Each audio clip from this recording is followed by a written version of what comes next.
Cheers, y'all.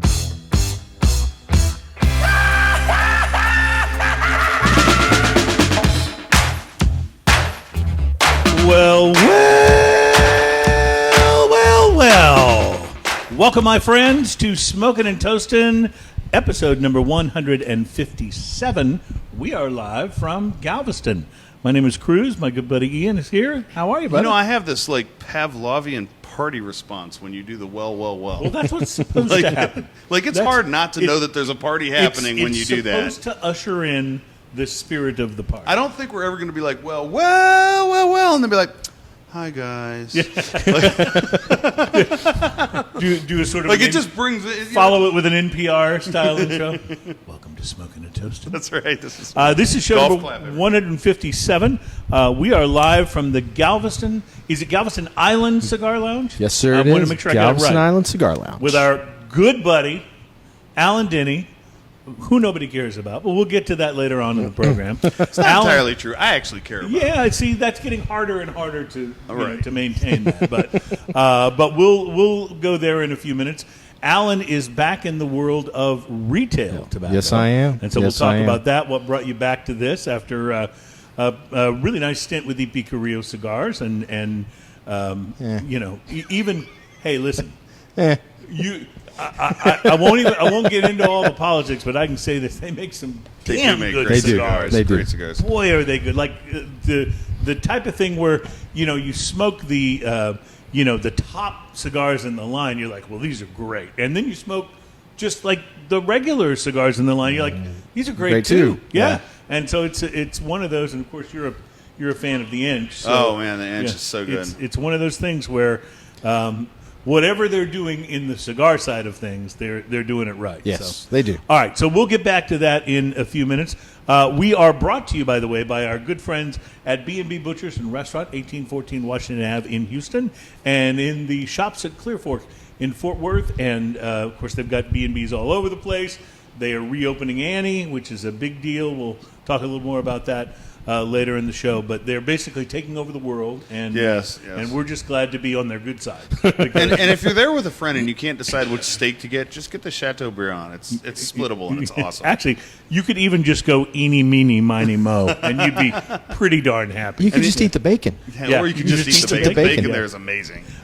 We also have beer guests. I love when we have beer guests. Ian, would you introduce our beer guest? So I was actually hanging out up here at the lounge. One of the friends of the lounge, I think he works here part time as well. Jim works for me. They call him Double D. Was up here chatting, and he was telling me about Fetching Lab Brewery and one of the new beers that they had out, one of the stouts. He's telling me it was absolutely outstanding. I said, really? Do you know the guys over there? And he goes, I do. And as a matter of fact, I can be on that side of town later today, so I'll drop your name and everything with them. Well, that was awesome. I got an email, I believe it was the next day, and called and followed up, and here you guys are. Please introduce yourselves on here. Well, first of all, thank you very much for having us on. My name is Brett Bray, and this is Teresa Hutching, and we are Fetching Lab Brewery. That's welcome awesome. to the show. I'm so excited about this, and you brought us quite a few beers too. Well, this is what usually makes for a good show. Yes. Yeah, got a selection for you. Yeah. Excellent. Well, we're looking forward to getting into the sampling and the tasting. I also understand there's some half decent whiskey in the case. I think the proprietor has some kind of rock good there's hanging there's around some here. stuff. I'll find maybe some Buckade or something. Old Granddad. Old Granddad. Hey, Old Granddad 114 is really good. All right. But you got to go specific on it. Yeah, you do. You do. Well, this is quite an event for us. It's actually the first time we've done the show in Galveston, although you and I have been down here a number of times. The big brew fest that they do down here, we were down for that a time or two. And, of course, now that Alan's shop is open and running, it's an even more delightful destination. Well, I'm glad to have y'all. Glad to have y'all in the shop. We've done this. I've been on several times. I've been on it in a bunch of different shops. I'm glad to be on it in my shop. So let's talk about that right now. When we met you were on the retail side. Yeah. Mm-hmm. And in fact, you were. We interviewed you at was it Whiskeys of the World? Whiskeys of the World. That was 4 years ago, 3 years ago. Yeah, 3 years ago. Yeah, you guys. No, we're going on 5 now, I think. Wow. Yeah, it was a while back. Has it been that long? Yeah.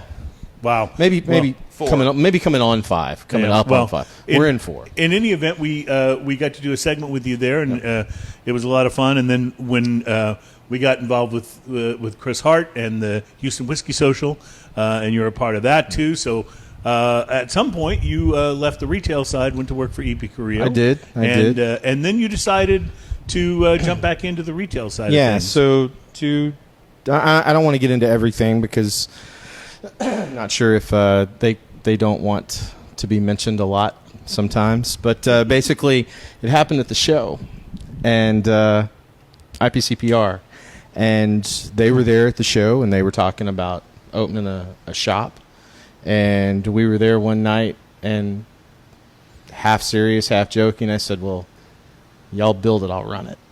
And so basically they're the money and I'm the sweat. I love essentially. it. Sweat equity. And so this was a pre-existing lounge that they bought, and we literally within a few days gutted the entire place and completely redid it. If y'all had walked into it before, it absolutely is nothing at all like what Would it not was. have recognized it. Not only would you not have recognized it, it was a cigar shop, but the guy that runs it, he or the guy that ran it, he's a friend of mine, but he didn't put the time and effort that some people put into shops, and so it was time for him to get out, and so we redid everything, completely remodeled the shop, completely remodeled the humidor, and we built. Unfortunately, you can't see it because it's so bright. The cameras, we got to block camera off washes right but out, the right? deck that's out back, it's just amazing. It's the creme de la creme of this shop.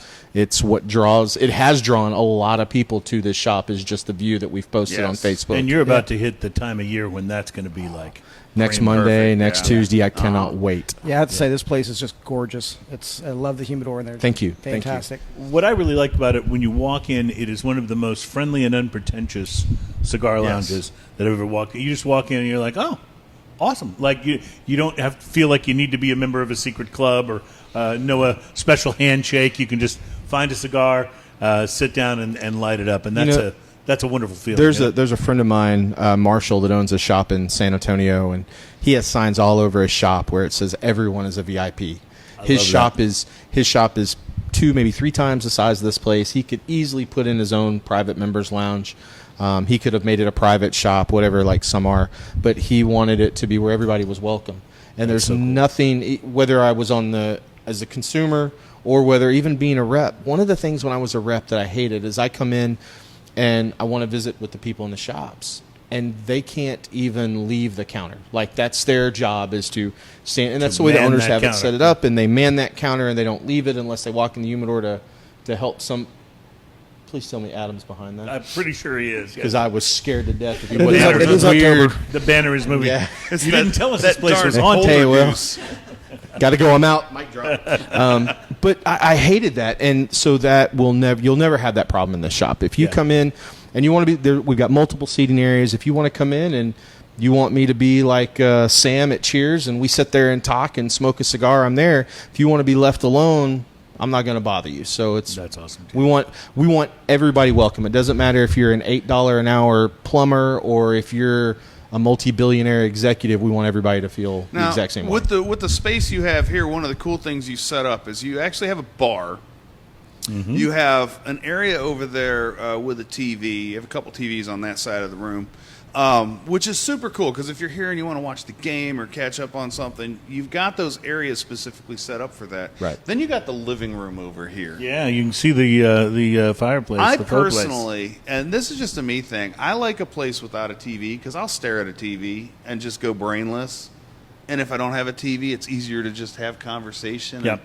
And your attention is not, always drawn to it, and you can talk to people. I love this area here. This is my favorite area. So every time I come in here, I'm sitting in this area just about. So it's really funny that you say that. So when we were getting ready to open a couple of days before, one of the owners was very adamant about no television here. And of course, me and the other were, no, we really need a TV there. We've got one there and one right here over the fireplace. And he was like, no. He said, look, hear me out. Let's do it my way. We'll put the painting up. Al Pacino's sitting there chilling with us. Awesome. And I love what you did instead. Yeah. And he said, look, if we're getting people in where we need one football game over there and one over here, and the guys want to watch the basketball game, hey, we'll put a TV up. But me and the other were just, and so we did it his way, and it has turned out where this and that seating area over there, where there again you can't see it because off camera, but there's no television. Those are the two most popular areas in the shop until the deck gets cool enough to sit out. But people like sitting here and not seeing the TV. And except for the seat where you're at, which makes it a little difficult, there's nowhere in here you can't see a TV. Right. You can see a TV from every chair in here. All you got to do is turn your head. So when the games are on Thursday night, Sunday, Saturday, and we do have, like on Saturday afternoons, Sunday afternoons, we've got people that come in specifically to watch the games.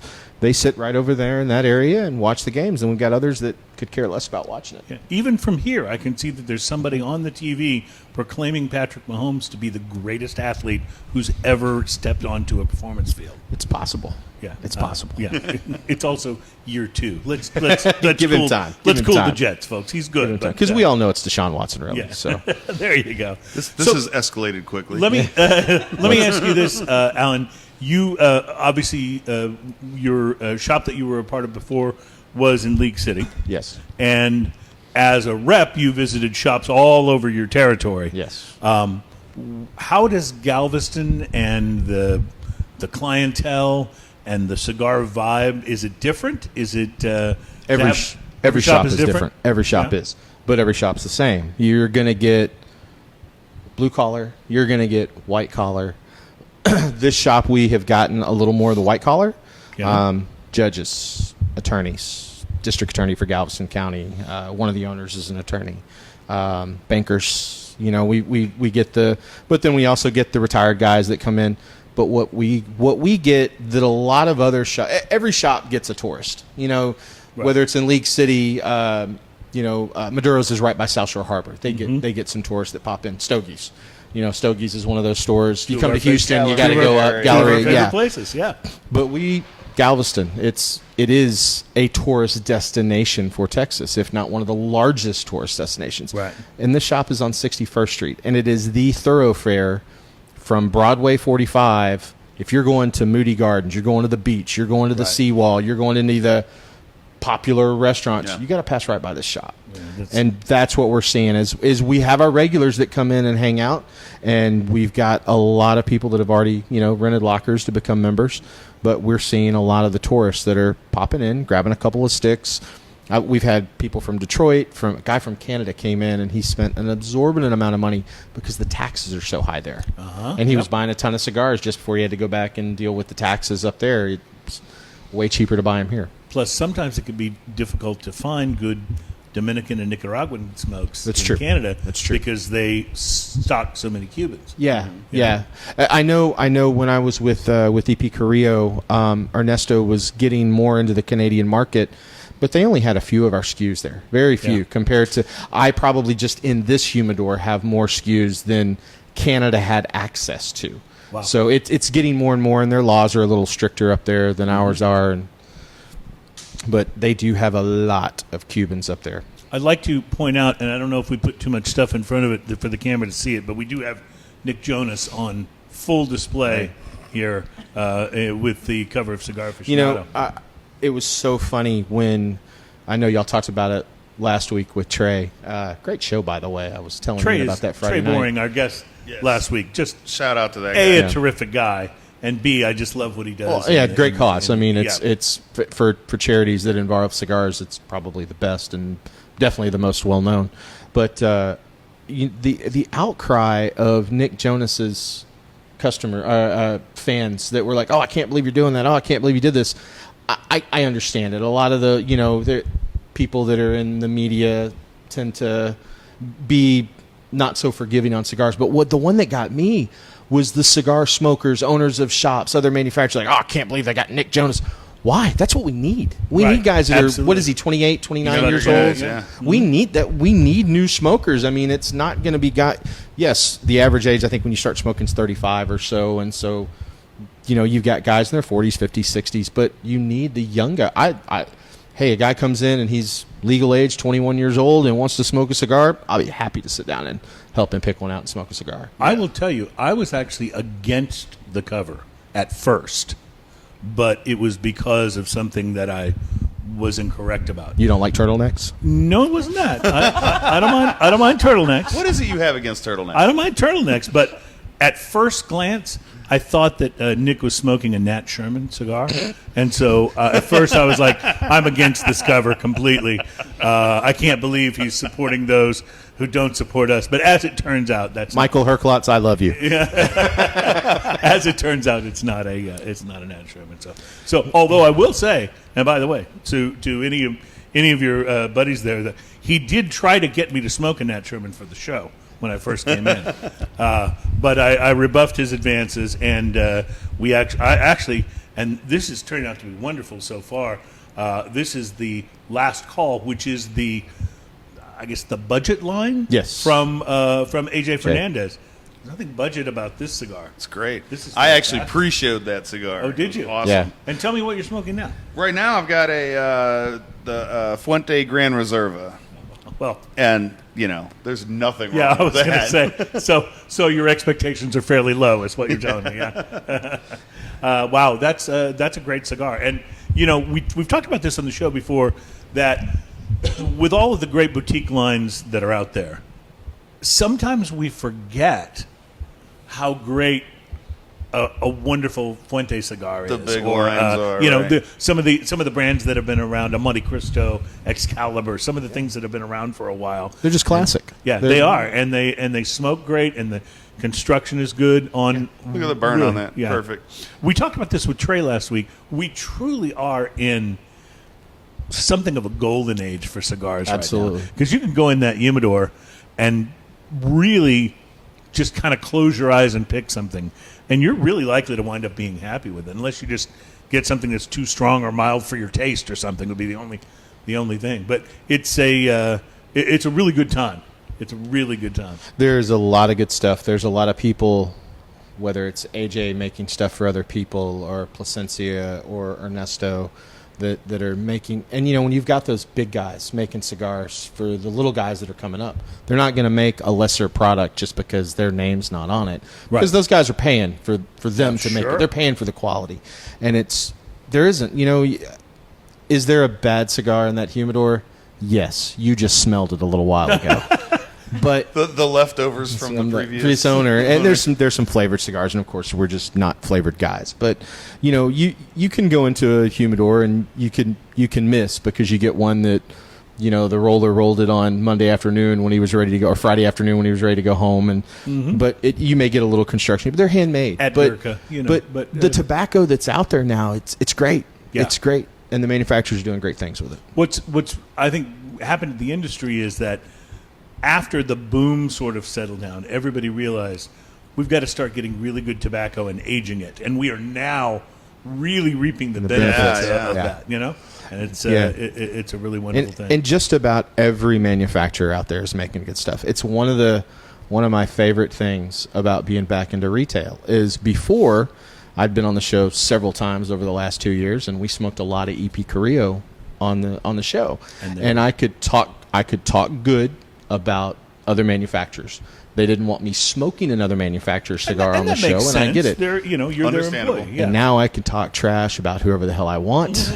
I can say good things, and I can smoke whatever I want. So Chris on the Hart. show. No. Yeah, let's get into the whiskey ginger. I mean, my bad. I'm sorry. Whiskey neat, whiskey Pete. So I want you to tell that story when we come back. We're going to take a quick break, because I want to get into the second segment, because that's where we start tasting the beer. Yeah. And I feel we have no reason to put that off whatsoever. So I'm really psyched. Are you familiar with Fetching Labs? I am. So I actually he of course doesn't remember me, because I was just a customer. But several years ago, this one right here, I found out he just explained that they release at Christmas. And so I live in Alvin, and I was at the HEB in Alvin, which it's got to be one of the smallest HEBs anywhere. It's tiny, yeah. Compared to like Friendswood and Pearlands, where they're these huge, massive, like Walmarts. And they actually, this little Alvin HEB actually has a pretty good craft beer selection. And he was in there doing a tasting. And I said, all right, I'll try it. And the pepper caught me, and I was like, it's good. And I'm a stout guy. If he'd have poured me an IPA, I would have just passed on by. But this stout was amazing. I would have come right in behind you and drank it. And I bought a couple of bottles, and then I don't know, it was probably a couple of months later. I was in there and I was looking, and that was gone. And now I know why, is because it was a seasonal. Yeah, release. it's a seasonal. We try to put it out occasionally. Okay. All right, so we're going to get to that and some of the other beers as well from Fetching Lab. Plus, I think we're going to, we have all kinds of things to talk about. The Whiskey Sniff is coming up. We want to give you all the info on that. In fact, it's coming up very soon. Yep. So we got to get you. What's that? Got to get you up and running. Oh, we will explain all to you, my friend. Oh, okay. Yeah, I want to hear about it. And you have stories to tell, and we want to find out more about the brewery. So we'll be right back. It's Smoking and Toasting. It's show number 157, and we are darn glad to be in Galveston. And with that, welcome back, my friends. It's Smoking and Toasting. We are live in Galveston, the Galveston Island Cigar Lounge, which, by the way, I have to say, I really like because it's a very, you know exactly what you're in for when you hear the name, right? So the first time the three of us got together and talked, what were we going to call it? All right, Galveston. So the previous shop was actually called the Galveston Island Cigar Company. Right. And nothing wrong with the name, but you could then get... you just need to spray paint one part of the sign, right?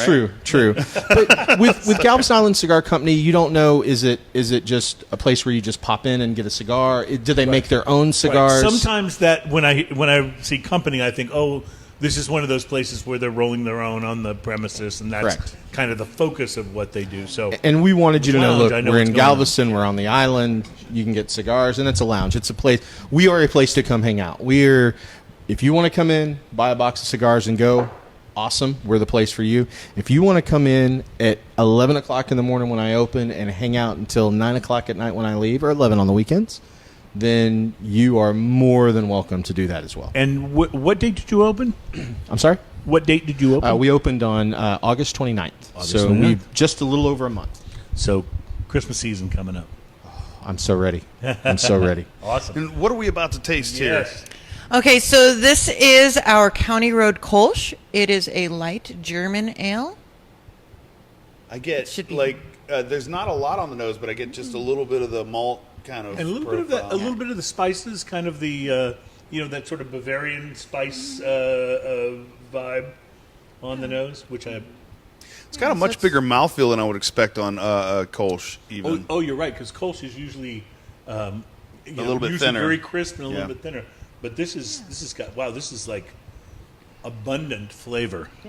It's definitely really- crisp. Oh, Yeah. this is I right like up. this. This is right up my alley. But the crispness in this is not like a hop snap. The crispness is more like a almost a bitter, or almost a burnt caramel, yep. kind of Yeah. thing going on. No, It's you're right. Really, Malty- really nice. Kind of a malty crispness. like that crispy edge on a creme brulee. I think that came up last week. Yes, too. it did. Well, one of the things that I love about what's happening now, as for a while, all the breweries were doing, their various IPAs and then the stouts and porters and the barley wines, and now there seems to be this real focus over the last year on pilsners, on lagers, on kolsches, things that even gozes, like things that are lighter, crisper, but they're styles that I'll just say we're not used to quite this much flavor being in them, and that's what's it's really awesome. nice. This is What's the this is ABV just- on this one? This one is 5.2. I believe it's around 5.2. Yeah, around 5.2. Yeah, Nice. and that's what we wanted, just something for just simple, easy, not a lot Sessionable. of complexity to it, easy to drink.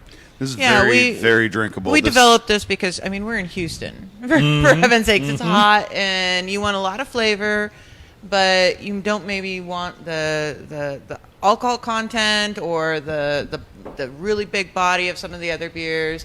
So we brought it down, but we know sometimes you want a little bit of mouthfeel. No, and a I'll little bit of tell body you why to the this beer. is a little more up my alley, because a lot of times when people think we're going to make a lighter beer with a lot of flavor, they hop the shit out of it.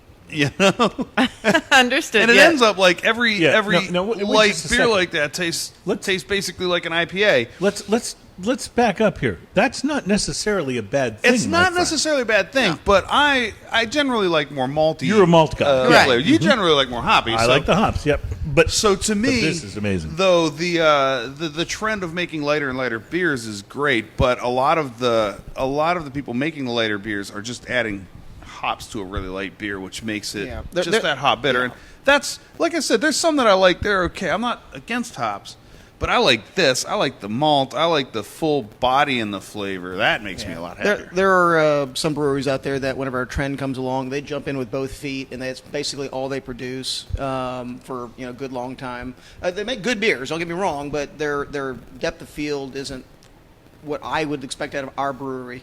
Like I said, we have 13 taps on the wall right now, and we have everything from a Pilsner, which is just below this right here, up to the Fluffy, which I believe we have a bottle of here, which is a heavy Imperial Stout. So that and it's called Fluffy? Yeah, it's called Fluffy. I love that. Well, there are three of us. The three of us put our head together, and we're like trying to come up with an idea. It was a collaboration with Nobi, the manager of Channing from from Nobi House up in Clear Lake, and we were trying to come up with a name. Like, well, we had three heads put together, so why not like Cerberus or whatever? And so the Fluffy. All right. Nice. So Harry Potter, the three-headed dog, was named Fluffy. Right. There you go. Yeah, There you go. so it's Cerberus, but a little softer Cerberus, right? And we actually have that beer we put into a Madeira barrel, and it's actually going to come out with a more Cerberus-like name. It might. I don't know if it's going to be. It will be Cerberus. So so we're actually barrel aging that same beer. So we've got Fluffy and Cerberus, Yeah, the would you like bigger a Fluffy batter. or a Cerberus? Yeah. Oh, yeah. That makes sense. And it's funny because the logos for the two of them, the Fluffy is actually the big full Harry Potter black dog, whatever, and for Cerberus, we found this picture of just a trick shot. The way it is, it's three little puppies sticking their hole through a head, head through a hole, whatever, and it looks like Cerberus, a little puppy dog heads. It's cute, So clearly, the dog is your sort of ongoing theme with Fetching Lab, right? Fetching Lab. Yes. So who sense. came kinda up with the writes name? Our dog. No. So actually, the truth be told, so Brett and I, we were sitting on the couch and we were like, okay, we're gonna open a brewery, and we're throwing up names, and all of them are, each one was worse than the next, right? Or it was taken As right? name searching generally goes. always Yeah. does. Well, or it was taken all the best ones. If you search, on Untapped or Beer Advocate or anything, there's already a brewery with the name of it, of what you want. Right. And so we were at it for hours one day. hours. And we had just gotten our little yellow lab, Bella, and she was sitting there really sweet, right? And her head was just kind of like laying on her ankle, and she was staring up at us this whole time for like a couple of hours. What puppy will sit there for hours just staring at you? But she was giving us this look like, I'm right here. Hello. Play with me. Hello. And we looked down and we're like, well, what about Fetching Lab?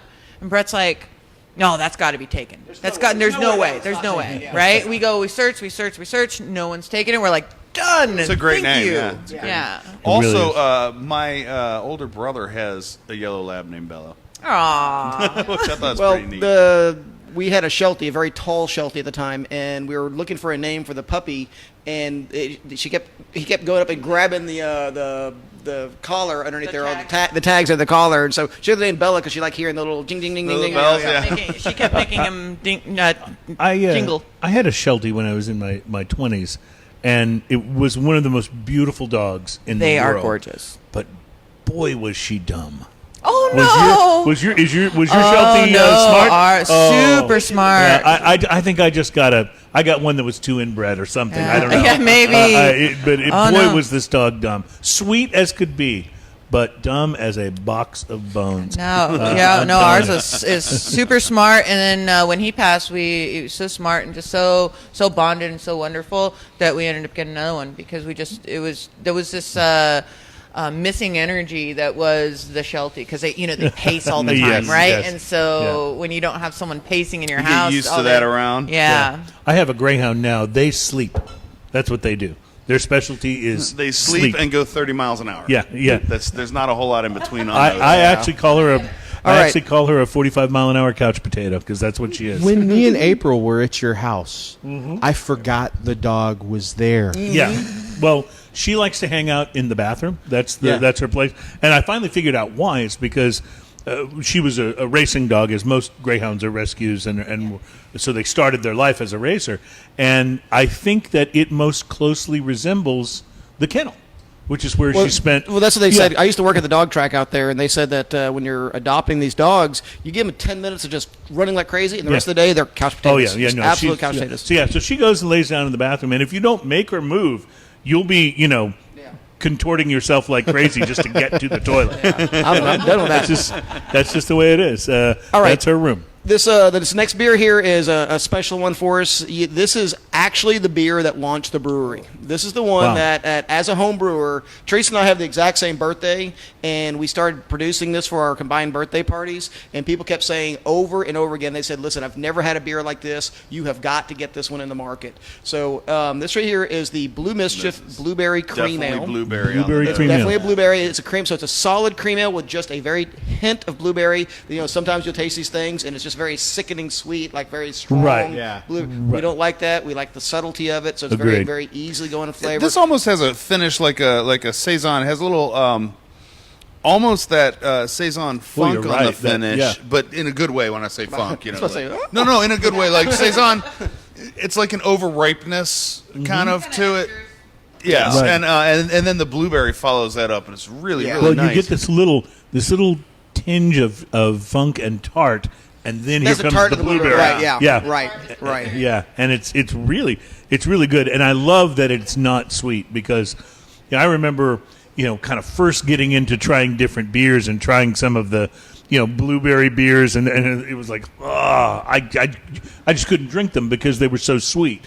Yeah. Back in really before the craft explosion sort of took hold. When we first opened, we converted so many people to craft beer using this one beer here, because I'll never forget, we had just opened up our brewery, and we actually had a little kegerator that only hold 4 kegs at a time, so we could only serve 4 beers at a time at the day at the brewery. And this giant mountain of a guy, about the size of all of us put together, walks up there and he slides his cup and then goes, "I'll have a blueberry."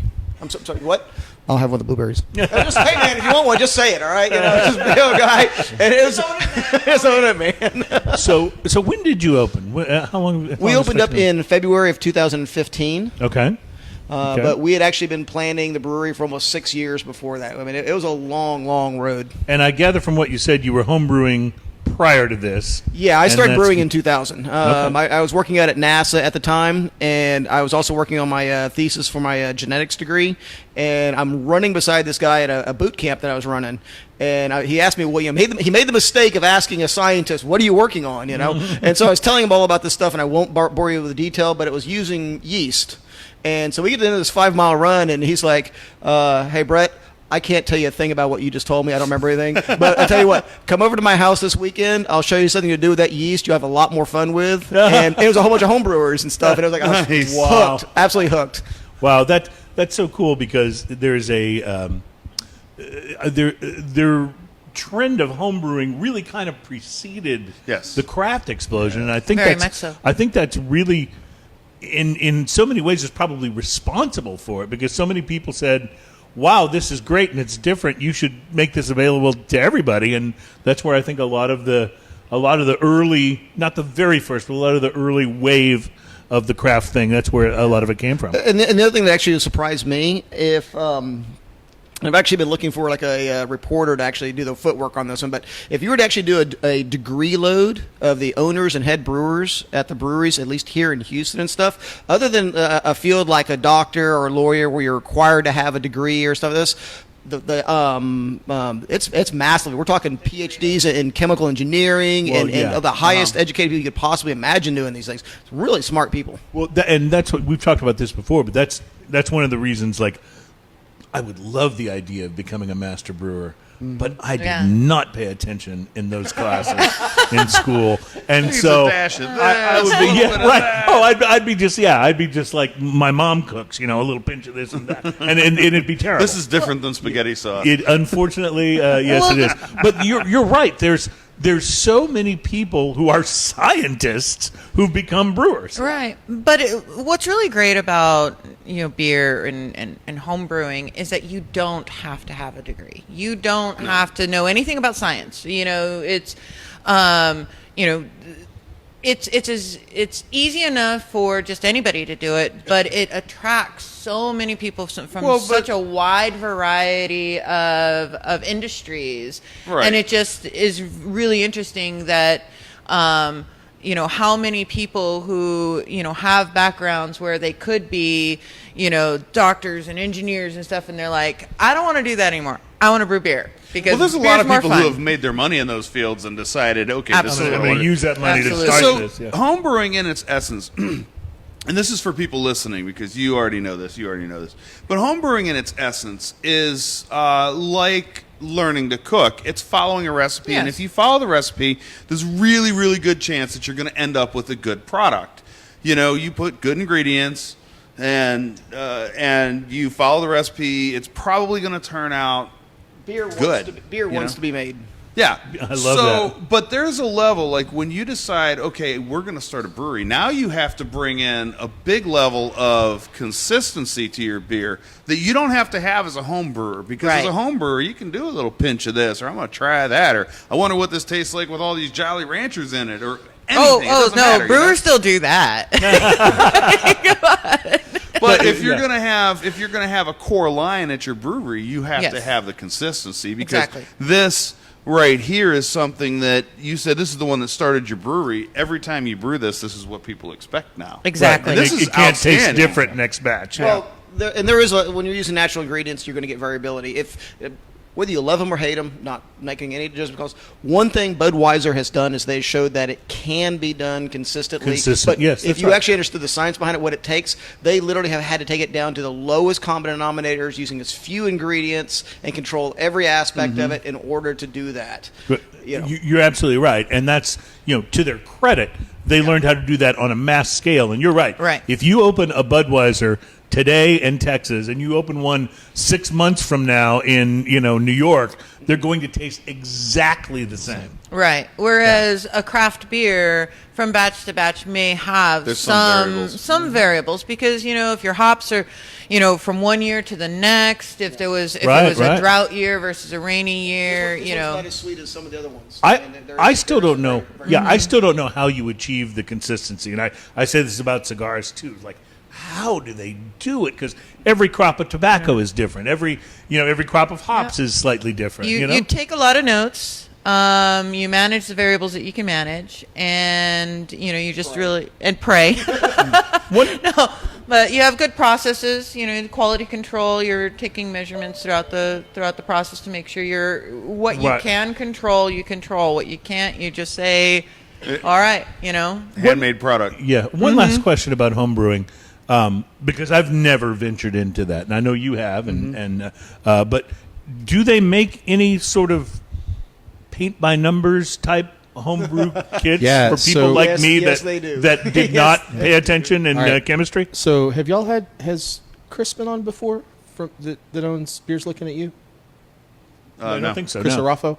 Okay, so Smoke Ring, Beers Looking at You. There is a store next to it. You can go in and buy anything. Anything and everything, including recipes Nice. to homebrew. Oh yeah, they've There's got, also- they've got just boxes. You can literally just take the box home. It's got everything you already made in. There's a might be able system, to and I do can't that. remember the name of it. A friend of mine got one for Christmas, and he actually made some drinkable beers out of it. But it's literally this. Gloop. It's the entire thing. You make the beer in it. It's like a little. Like a Keurig coffee thing? Yeah, it's like a little plastic keg, and it lives in your refrigerator, and you just make your beer in it, and like in a month, you have beer that's drinkable. It was very strange, but it was like just a couple steps, super easy, and it was drinkable. And I think it was like $80 for the whole thing. You making your own 5 or like 3 gallons or something like that, whatever it was. Yeah, they have everything from like a full extract, where it's basically you get the syrup, and it's everything just syrup. You Feed it boil yeast. it, throw some hops in it, feed it yeast. Yeah. It takes you you do it on your kitchen sink, or not kitchen sink, sorry, your kitchen stove. all the way to like what we're doing. It's all grain. We don't have any syrups, any extracts that Right. are in the process. We have to extract our own sugars from the grains. But they even have a partial where it's part grain, part syrup, so you have a little bit more variability into what you want to make. So there's a wide variety of kits that you can start on. Everything from literally throw in a pot, boil it for a minute, or not a minute, but sterilize it. Boil it, break down the sugars, and put it into a bucket and put some yeast. When in. she's talking about the syrup, she's talking about a partial grain recipe sometimes, or even one that that you don't actually have to deal with the grain, where they've already extracted the sugar from the grain, and then they condense it. And it's literally a bag of syrup that you get, and you can make some pretty good home brews out of that. And it chops off having to have a bit of equipment to home brew, and it chops off a few hours of your time and the tedium of holding your grain at a very exact temperature to extract the sugars and things like that. So then you end up, like she said, you put it in a big a pot, and you boil it, and then you add water to volume, and then you pitch your yeast and all those things. Right. I'll tell you how I do it. I have this machine. I get in it. I insert this little thing. I turn it to the right. It starts. I drive to Specs. And then I buy whatever looks good, and maybe somebody's sampling, and I try some of that. You're skipping a couple steps. I have. Yes, it is. It is a magic beer machine. You know what's funny about that is that's a lie, because you live in a building where there's a grocery store downstairs. That's true. You go downstairs in your robe sometimes. Come Yes, on. it has happened. It has happened. The address you don't want to move into is Oh no! I'll tell you what. I'm so frustrated. With your fuzzy slippers. I'm so frustrated. Having flashbacks of the Great Lebowski. Yeah, I'm so frustrated because someone that I know just moved into my building, and I have run into her like half a dozen times in the last couple of weeks. I can't just wear my bathrobe down to the store to get beer anymore. It's just too embarrassing. All right, tell you what. First, let me just say, I can see why this launched your brewery. That is really an amazing beer. Yeah, both of them have been fabulous. I love it. Absolutely love it. We're going to take a quick break. When we come back, we'll try some more beer. We got to talk whiskey sniff because we haven't done that yet. So I want to tell you all about that. And I know Alan is just bursting with stories to tell us.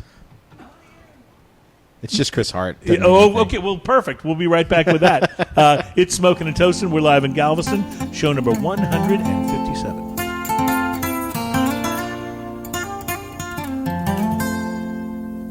Welcome back. It's Smoking and Toasting, show number 157. Those guys and are crazy. We are live in Galveston. We're brought to you by B&B Butchers and Restaurant, 1814 Washington Ave in Houston, and in the shops at Clear Fork in Fort Worth. Bacon, bacon, bacon, bacon, bacon, bacon. I'm going to be hanging out with our boy Jeremiah in a couple of days, so I'm really psyched because he knows a little bit about whiskey, I've discovered. Yeah? He's been known to partake. He's been known to partake. And you know, it's so funny. The one thing I will say is every time since I've known about B&B a couple of years ago, 3 years ago, and I've been there a dozen times over the last couple of years, every time I go, I get something different off the menu, except I always get the bacon. You have to always get, Always the get the bacon. bacon. It's a requirement. bacon's so good. It's a It law. It is. It's ridiculous. It's just a It's law. ridiculously good. And I think we've mentioned this last week, but if you want a slightly different bacon experience, go across the street to BB Lemon, and they make a Parmesan I heard bacon that is just, it's unbelievable. Well, it makes me wonder what they're going to do at Annie's. Yeah. I don't know if there was any bacon on the menu in Annie's before. If If you've never been there, Oh, you have to go to We B&B. haven't. But Okay, oh. It's amazing. You had me at bacon. make it a date, because the bacon is this thick. Which and doesn't seem like it would be good, because I like and drizzled crispy with truffle bacon, oil and but blue this is cheese. the most amazing thing and ever. I want to wear it like cologne. It's so good. Like, I just want to Really? rub it. I want to rub it on my You skin. with bacon as cologne? Keep Yes. talking. That'd be pretty exciting. Keep talking. Look, Alan. I'm going to give you 20 minutes to quit that. Okay? Tiffany's over there looking We at got us some like, y'all bacon better porn going on stop. here, you know? Imagine how drawn to you Matt Booth would be if you were wearing. Hold on, bacon. let's reverse that. Could you imagine what he would be like if Matt was wearing bacon? Oh wow! Yeah. If he didn't have the puppy dog eyes before. Yeah, Matt Booth from Room 101 and Ian, Matt when we Booth did an likes interview at the Whiskey Social last year. Let's just say they made a special connection. That was a lot. That was kind of what it. This looked is what you look like looking at Matt. Is that wrong? No, I didn't say it was wrong. I'm just saying that's what you look like. Yeah, I feel like I'm being judged here. no, Not at all. Not at all. Not at all. Observation, strictly an observation. Wanted to mention a story that I had several people send this story to me this week. My wife sent it, and my wonderful friend Maria Todd, the radio personality, sent it to me and said, "Oh, I saw this. I thought of you. You have to talk about this on your show." I lived in Philadelphia, Pennsylvania, for several years, and I know we have listeners in the Pennsylvania area. And if you are from Pennsylvania, this has to blow your mind because two of your state treasures are getting together. And if you're not from Pennsylvania, you probably should plan a trip to sample the new collaboration between Yuengling and Hershey's Chocolate. Yuengling and Hershey's Chocolate have teamed up for a rich chocolate porter. Now, hold on, which hold will be on. coming out. Nice. Pause. I want to point out that Yuengling Porter is one of the best porters in the United States. It is so good. Yuengling is the oldest Have you had brewery this? in the No, US. I'm just looking at you. You haven't tried ours yet, and you're saying that. I'm sorry. It is so good. It is so good. It is absolutely fantastic. And they're putting Hershey chocolate Hershey's in it. Chocolate, yes. Wow. Yes, it's a collaboration. And if you're from Pennsylvania, you understand Hershey's is like, I mean, that's just such an important thing in the state of Pennsylvania. Sure. They have an amusement park. Two Yes. powerhouses right Hershey there. Park. Two Right, powerhouses. right. There you go. Thank you. That's the right word. Two powerhouses of Pennsylvania have teamed up. So yeah. So we'll be looking to get our hands on and some you of that. didn't bring your porter. We brought some stouts. And Actually, there's some of the Say- porter in there. Oh, is there? Sorry. Yeah. See- All right. So real quick here, just so we can start drinking here or there. This is our Brutal Summer Brute IPA. Brutal Summer. So if I you love like it. IPAs, this is a nice, dry, crisp Centennial CTZ Simcoe. It's my Achilles heel. So- yeah. I'll try it. So I'll try brute. it, but- So brute basically just means dry, correct? Dry, yes. Because if you're familiar with, sparkling wine or champagne, if you get a brute, it's dry. Which that's actually the kind of champagne that I like. I don't like the sweeter. A lot of proseccos are a bit sweet for me, but the brute, boy, that's what I like. I've Yeah, been there's called a- a brute. Does that mean I'm dry? Yes, it means you have a very dry sense of Yeah. humor. So That's what it is. without getting too technical on there is a thing called gravity, which tells you about how much sugar is in the substance. You scientists. Yeah, I know. This one right here, we actually have pictures of it where it's at 0.998. Now, pure water is 1.000. So to hit 0.998 means you've pretty much gotten every bit of sugar. So this out of floats in the tank? Is This what- yeah, basically, yeah. This is love about it. as dry as you can theoretically What he's saying get. is he has scienced the shit out of this beer. Oh yes, it is one of my favorite beers to make. And it's only because of my appreciation of the sciences that I will tell you that this is just delicious. This is a wonderful brewed IPA. So in an IPA, you've got two halves to it. You've got the hop side, which everyone raves about, but you also have the malt side, and you have to Which a lot of balance- people leave off. Yeah, you've got to balance these two out, with the exception of a brute because of the processing, because you're taking every bit of that sugar away. What you're basically getting is just the pure hop. So if you over hop it, yeah, it's going to be just like really astringent, really strong, whatever. Right, So it's gonna have that subtlety resinous is a quality key to it, and, yes. and a good fun. At least yeah, by I my agree. opinion, yeah. Balance is the key. I feel like I'm dealing with IPA haters here today. So So I like this. This has a little more balance on the warmer side of the flavors, and it's not just a hop bite. This is not a beer that I generally would go out of my way and drink. Things that I really like about it, though, is that the aftertaste has a nice bitterness to it that doesn't. It's not cloying. Yeah, it didn't stick around too long. Also, I'm noticing this is actually a little bit thinner mouthfeel than your other beers, but you have a very similar mouthfeel. When we say we take the sugar out, a lot of that mouthfeel is actually brought around by what's called non-fermentable residual Is it? sugars. And if you take them all out, that beer, by its very nature, will be a lot thinner. A little beer. thinner So overall, by gotcha. by its style, it's going to be a thinner beer. now, by contrast, I can tell you I would go actually a long way out of my way to drink this beer because this is, to me, this is right in my wheelhouse of flavor for what I like. Don't have to go that far. It's just a couple of miles and up the road. That's the good news. So let me ask you this. You mentioned, Alan, I think you mentioned, or was it Ian? I don't remember now, but one of you mentioned finding this beer in an HEB or finding Fetching Lab beer in an HEB. How difficult is it as a startup brewery? You're putting your beers out there. You feel like you got a great product. People are telling you how great your product is. How difficult is it to crack that code and get into whether it's the liquor stores or the grocery stores? Is it? It's absolutely terrifying, but it's tough, and that's why a lot of breweries sign with distributors, right? Right. In fact, we signed with a distributor for a period of time, and that was really a painful topic. But, I can see where that would happen. but You're now not we're the now we're first back person to that said that either. now we're back to self-distribution. But because the code is so tough to crack and to really kind of follow, because you've got to have the labor, you've got to be able to do the Somebody's got to deliveries, drive the beer to the stores, all of that. Schedule, it's a logistical nightmare, right? But because of all of that, so many breweries sign with distributors who that's what they do, sure, right? But at the same time, when you sign with a distributor, you're also taking a cut that you would normally make for your with your brewery, and you're dropping your overall profit. So thank you for the word. But if the distributor's doing their job, you make it up in quantity, right? Right. But if they don't make it up in quantity, then Then you've you've just got taken the the expense, cut. but So the- there's this risk, right? This risk, and it's terrifying to try to make the decision. Do I stay as self-distributor? Do I go with a distributor who really knows what they're doing?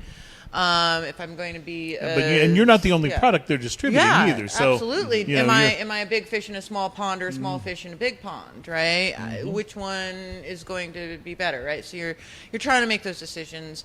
Right now we're self-distribution, and trying to learn. What HEB does versus Specs versus Total Wine. They all have different systems, different ways that they buy. Do either of you have any experience whatsoever in sales? And I sold sunglasses in high school. Sunglass Hut? No, it was one in New Mexico. Okay. Yeah, I was in a lab most of the time. So. What percentage of your revenue comes out of your tap room? We're still new enough that the numbers are balancing out, but we're probably pulling about 80% is coming just from the tap room itself, Nice. which is really nice. We're hoping to get that number much higher, where it would support us 100%. Because we haven't been to your tap room. You have a bunch of regulars that come out and hang out, and Tech City, that area. Look, I've been down in the Houston, Galveston, South Houston, Galveston area for a good chunk of my life now, and my entire relationship with Texas City up until this point has been, okay, so you're driving down 45, and you're going to go past Texas City by one exit, and you're going to make a left. That's been my entire... Right. We're in there now, and I can't tell you that city, the city... the rules and regulations as far as they've applied to us has been the most business friendly you could possibly imagine. I got there for a while. I was getting weekly phone calls from the mayor and the city managers and everyone just saying, "Hey, is there anything you need?" And twice I'm like, "Hey, I got some paperwork. I'm trying to figure out what to do with it." And they're like, "Come on in." And they literally have like the head of the department sit down and fill the paperwork out for me. It's been awesome. that's and then, very opposite from what we usually hear. Actually, and when we got back there in that little area there, people started coming in. So you got to realize the building that we found, and the reason that we're at the location is because this building is a 100-year-old building. It's got an incredible history to it. People coming in there, because it started out as a pharmacy, people coming in and going, "Oh yeah," and they still call it AG's Pharmacy. They talk about how they used to work there or go there when they were kids. And there's a nice... People walk in, everyone's John, it's like Cheers. Everyone seems to know each other back there. And it's a great little community back there, so we're really pleased with it. Gotta That's love awesome. that. Well, that area of Texas City where y'all are at, They have really put some money into revitalizing have. that. Manny's headquarters Manny. is there, El Cabano. That's where they roll all their cigars. There's some really nice restaurants that have opened up over there. It's really a nice area. They've done very well over there. Yeah, they are revitalizing the 6th Street. They're doing a lot. I've only driven through there a few times. I've been to Manny's and a couple other places there, but it seems like what they're doing is revitalizing, especially a lot of the older buildings too. They're not necessarily just building new stuff, but they're they're trying to make that whole town in downtown area really. Yeah, it's the whole somewhere 6th to be. Street revitalization project. So they've put a lot of money in there. They've redone all the street lamps into these LED. They look like the old school street lamps, but they're all LED and they're beautiful. They're revitalizing the buildings. They are trying to keep some of the old. The building look and feel from the heyday, because it's 100 years of history. That's cool, yeah. When they can, there are times when sometimes you can't save the building, right? Right. I think Hey Mikey's. That ice cream parlor is amazing. Yeah, it's amazing. But when he went in to start renovating, they were knocking stuff out, and I think they ended up with like one wall that they could keep, and they had to, right? I mean, they literally had to knock most of the building down because it just didn't have the bones that they thought it did. For those of you out there listening that aren't real familiar with where Texas City is, if you're driving south from Houston on 45, Texas City is about 2/3 of the way to Galveston from Houston. And it's like one exit, right? Is it 517? Johnny Palmer Highway. There's you can go 197, which is like Highway 6 and 197 that goes right up through the plants, and you'll pass us, and then you get up 6th Street, right? It turns into 6th Street. Right. And then there's 1764 or Palmer Highway, right? Right. So if any of you find yourself on a day trip out to Galveston, that's a great way to stop on the way there or the way back, because it is right along the way. And Yes. it's not out of the way. It's once you turn off the freeway, you're kind of in Texas City right there. Yeah, absolutely. Right. And everything's kind of just like 5 minutes off Yeah. the freeway. Yeah. Kind of like right here. It was like Yeah. 5 You have minutes what- off, Yeah, so to put the plug in there, we're open Thursday through Sunday. Thursday and Friday we open at 3 plug o'clock, it. and Friday and Saturday we open at noon. Thursday is our trivia night, and we've been trying to release a brand new beer at the tap room every Thursday. So every Thursday we have at least got one new beer out there. You mentioned earlier that you were releasing a new beer every week. Yes. That is incredibly ambitious. Yes. It really is, yeah. Yes. We do a Especially new for a beer. small brewery. How many taps did you say you had? 20? Oh, 13 taps. Okay. 13. We also keep a wine, a red wine, a white wine, and a cider from Duo Wine. Wine and cider out of and just because we're a GPS-oriented society now, or a smartphone-oriented society, what is the actual address of the tap? 221 6th Street North in Texas City, Okay. 77590. 77590. That should enable you to find it.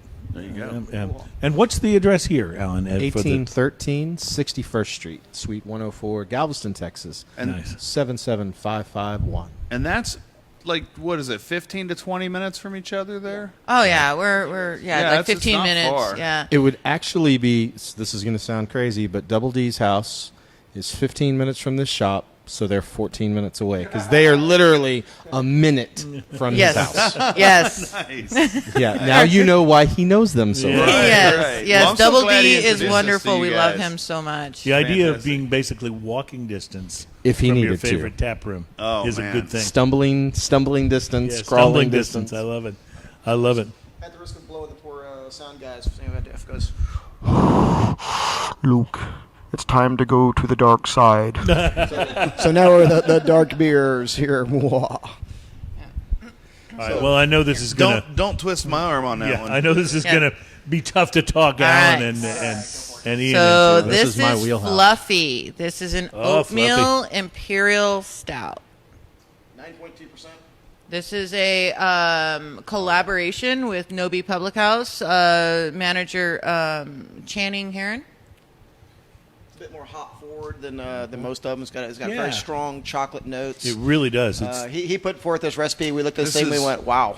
The bitter chocolate on this is so good. Yeah. Yes. This is so Absolutely. nice. It's that's actually my favorite kind of chocolate flavor, the one that's almost gritty and bitter. Yeah. I love that. Absolutely love that. What, for the uninitiated, what makes a beer an imperial?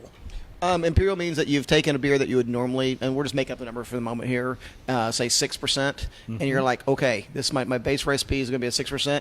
I'm jacking this up. We're going to take the alcohol way up. So basically, you're raising the alcohol level of it. Right. And there's several different terminologies you can use. Imperial is what you'll typically use with either a stout Right. or I've seen imperial. or an IPA, or IPA, whatever. it is typically. So with a lot of beers, you'll see sort of your regular and then a double, and then imperial seems to be the next step. Is Typically, that right? you say a double is you're talking like Belgians and stuff. Right. Like I said, there's several different terminology you can use for Right, him, yeah. and it's to my knowledge, there's not really a strong consistency with how you do it. And It's there's just- not like a number that once you're above that number, it's considered, in terms of ABV, that it's considered an imperial, right? There's some standards like there's BJCP guidelines, but when you get into there's a lot of crossover. There's a lot of gray area. I mean, even the basic difference between a porter and a stout is such a gray area that you can call a porter a stout a porter, and a lot of people wouldn't be like, oh no, this stout is really a porter, or vice versa, right? Because there's a lot of kind of gray area in that space. So I think there's of- guidelines, but it's not like hard and true, like this is the rule. I think of stouts as having maybe a little fuller mouthfeel than a porter. Is that generally? In general, that's how people feel about it. But as far as the BJCP guidelines, they almost read really close, or almost the same. So science going away to history now. There, okay. Originally, you had stouts, and then you had pale ales and things like this right there. And these things were taxed at different rates. And what they started to do is they would actually blend the heavy stout, whichever one wanted, with a lighter beer, so that have the amount of taxes that you had to pay, which wasn't a lot, but when you're working on this thing. So this one particular Sure. class of people, this one set of workers would go in and they'd do this, and they'd order this exact same thing over and over and over again, until one day a brewer in England actually decided to make a beer that was basically blended from the very beginning, and he called it after that class, which were the porters, or as we call them, dock workers now. So that's how it got its name. So porters is typically a smaller version, a lighter version of a stout, but there's Right. not exactly any clear line between them. Right. Between them. I will say this goes wonderfully with the last call cigar from AJ, which I just kind of finished. But wow, does it pair up nicely? This is a delicious beer, and it's burying my cigar. Is it? The flavor of the beer has just buried this. And Well- but this is not a particularly big cigar Right. either. The AJ's, of course, Nicaraguan tobacco, so it's got just enough kick to really Light it up. marry really nicely with that. Yeah, this has reduced my cigar to one dimension, and my cigar just tastes like toast now. But toast is a good thing. No, it's a good thing, but it's but it's something. I love this beer. So when you're going to an imperial, you have to compensate. Do you just take the same beer and pitch more yeast to create more alcohol, or you have to It's compensate? more of that, or it's gonna end up being everything. very- It's more of everything. Very bitter because it has to have more sugar to feed on, right? Right. So the yeast, the alcohol is a minor portion of the yeast. The yeast controls that. There are certain types of yeast that will do what's called attenuation. In other words, it'll eat more of the sugars, and it will live longer in a higher alcohol. So with certain types of yeast, you can get more, but it's controlled by the amount of sugar that you use, the amount of grain that you start. So you're going to up that grain. But when you're enlarging recipes, certain types of grains, especially with hops, it's not a linear scale. So you actually have to take into account how as you get bigger and bigger, and the way your equipment responds to these larger loads. So you have to up and down. You can't just draw a straight line from this point to this point. You actually have to figure out ingredient by ingredient how to adjust. I'm always amazed by the science of that, and this is true in the whole food industry or whatever as well. You can't just. It's not like at home where if you're going to make twice as much spaghetti sauce. You make twice as much ingredients. Because that only works to a certain volume. Exactly. And then after that, all the ratios are way off, and that's what you're talking about. Absolutely. Absolutely. Fascinating. See, this is why I didn't try the home brewing thing. just saying. Well, it's easier when you're making 5 gallons at a time, I'm sure. That's true. Right. Yeah. If you want to do 5-10 gallons, you can You can just go keep ahead. it in ratio You know, pretty go ahead, easily. keep it in ratio. Got it. You'll be All okay. All right. Okay, so we got to talk about the Whiskey Sniff because it's coming up and it's going to be even bigger than last year. It is Wednesday, November 6th. It is upstairs at B&B Butchers and Restaurant, 1814 Washington Ave in Houston.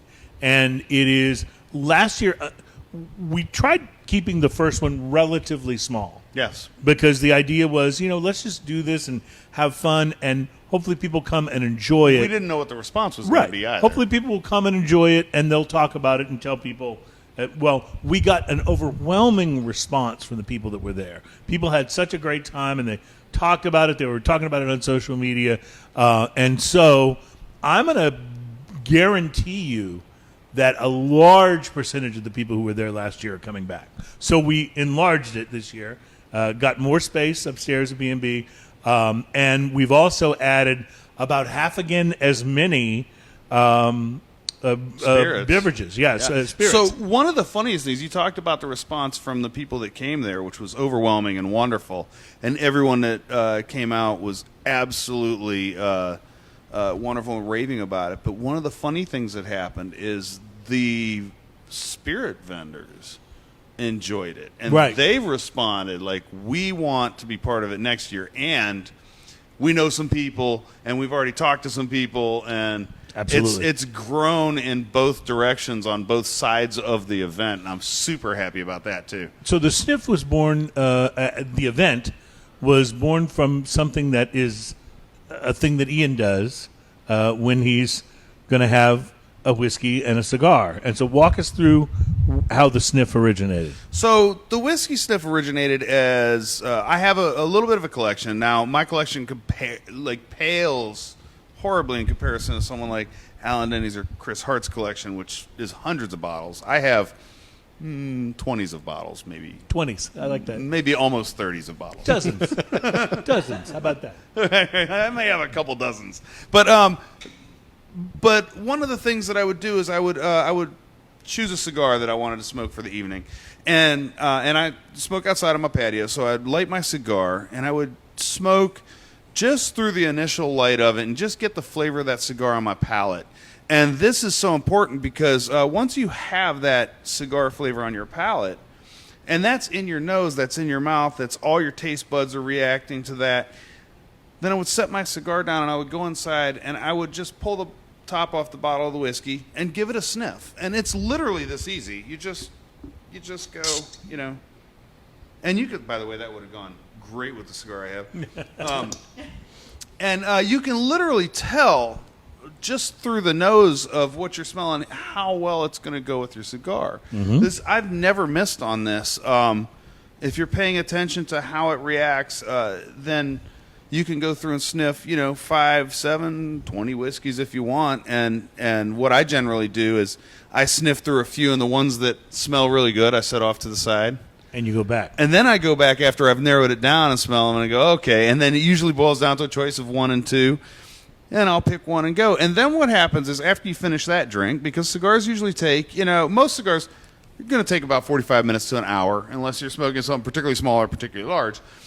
But so you'll finish your drink, and then you now have that drink in your palate and the cigar in your palate and how they blend together. And your next whiskey sniff, which you go in, is going to evolve. It's going to be different because now you have different flavors in your palate.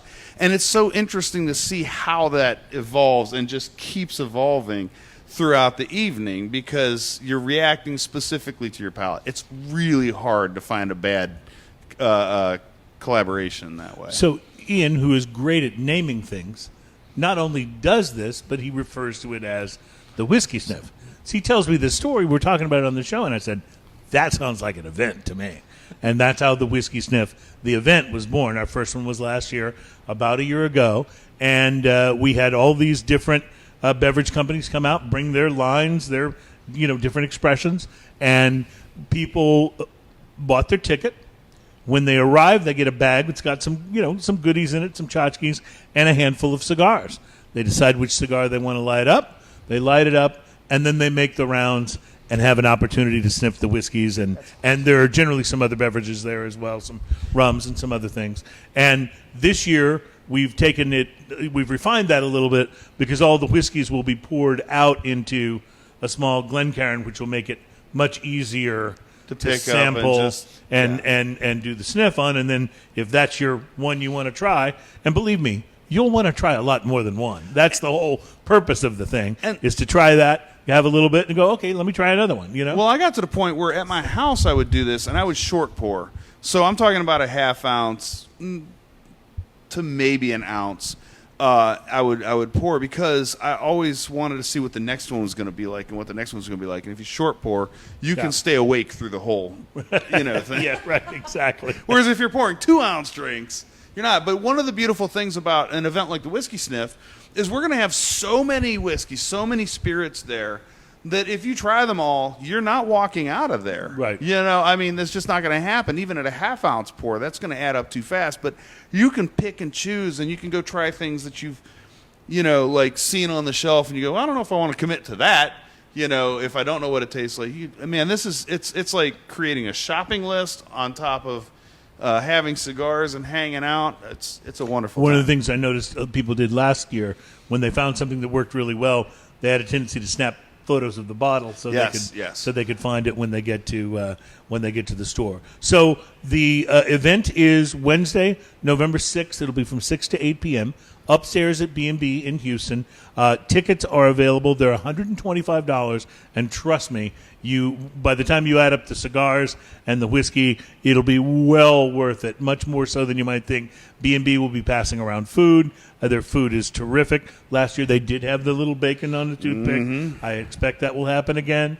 But it's just one of the things that was so cool about it was just getting to hang with people, getting to talk to the people from the different spirit companies and from the different whiskeys and ask them questions. And that was, I think, why they enjoyed it so much is because they got to really talk with people. There was a lot of interaction, and it wasn't just a dash to try a bunch of whiskeys. So Eventbrite is the place to go. Enter Smokin' and Toastin', or enter Whiskey Sniff, and you'll find it with no problem. And it will last year sold out, so I'm just saying don't wait too long. We do have more tickets this year, but don't wait too long. Well, if I remember correctly, because I spent a lot of time talking with the two of y'all and with Danielle from William Grant and Sons, and Frank Fernandez, Nick from Four Roses, but a distillery brought out something special, and was it Yellow Rose? They brought out something that it was fabulous. It really was. It really was. And the most amazing thing was that they actually showed up. Yeah. That was the most amazing thing. But it was really fabulous. Mic drop.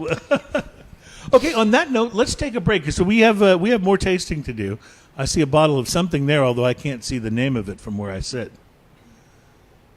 Oh, a little Wild Turkey Decades. I'll let you elaborate. There's a really, it's a great whiskey, but the has a great story behind it. All right, I'll let you elaborate when we come back.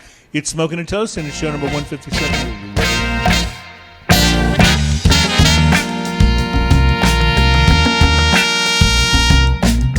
Hi, welcome back. It's Smokin' and Toast, and show number 157. We are brought to you by B&B Restaurant, B&B Butchers and Restaurant at 1814 Washington Ave in Houston, in the shops at Clear Fork and Fort Worth. Don't forget about BB Lemon, which is across the street from the Houston location, where they have a great menu. They have great cocktails and some pretty nice whiskey available over there as well. Yeah. Speaking of whiskey, our host for the afternoon, Mr. Alan Denny, has poured us something from his whiskey cabinet.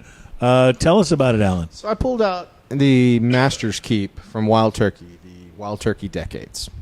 And so it's just a great, I'm going to use a word that Wade hates. It's a great smooth bourbon. No, it's great. Was that for Wade? Yeah, that was for Wade. Smooth. We love to make fun of people that, as y'all well know. We'll say smooth. Yeah. How about smooth? We'll call it smooth. It's smooth. So this particular bottle has, and I've got a couple of these at home, but this particular bottle, so on HBS well over a year ago, I guess, somebody posted Houston Bourbon Society, for those who don't know what HBS is. Somebody had posted that they were in Beaumont and at a liquor store, and they picked up a bottle of this, and I can't remember exactly, but it was marked at like $49.99 or maybe it was even $59.99. And you got in the car immediately? No. Come on. So here's the thing. It's normal. I can't remember what the number is, but let's say that whiskey is normally $155, $160. It's somewhere in that price range, and they had marked it down to like $49, but it was supposed to be marked to $149, like a $5 price drop, and they left the one Decimal off points. of the. And so Excuse me, can I buy all of those? So I called Cam, friend of the show. He's been on before. He was commenting earlier. I called Cam and said, "Where are you at?" And he's like, "We're at his stepdaughter's softball game or something." And I was like, "Do you know such and such liquor?" He goes, "Yeah, it's just around the street." Okay, get in your car, leave the softball game, whatever you're doing, go buy all of this. And he did. He went and cleared. There weren't very many bottles. There were only a couple bottles, but he went and cleared the shelves for us and bought what was there. So it became a very, very nice bottle for a much reasonabler price. Yeah, very reasonable. Yeah. So New career opportunity at this particular liquor store, by the way. Yeah. Somebody got laid. Somebody got fired on that one.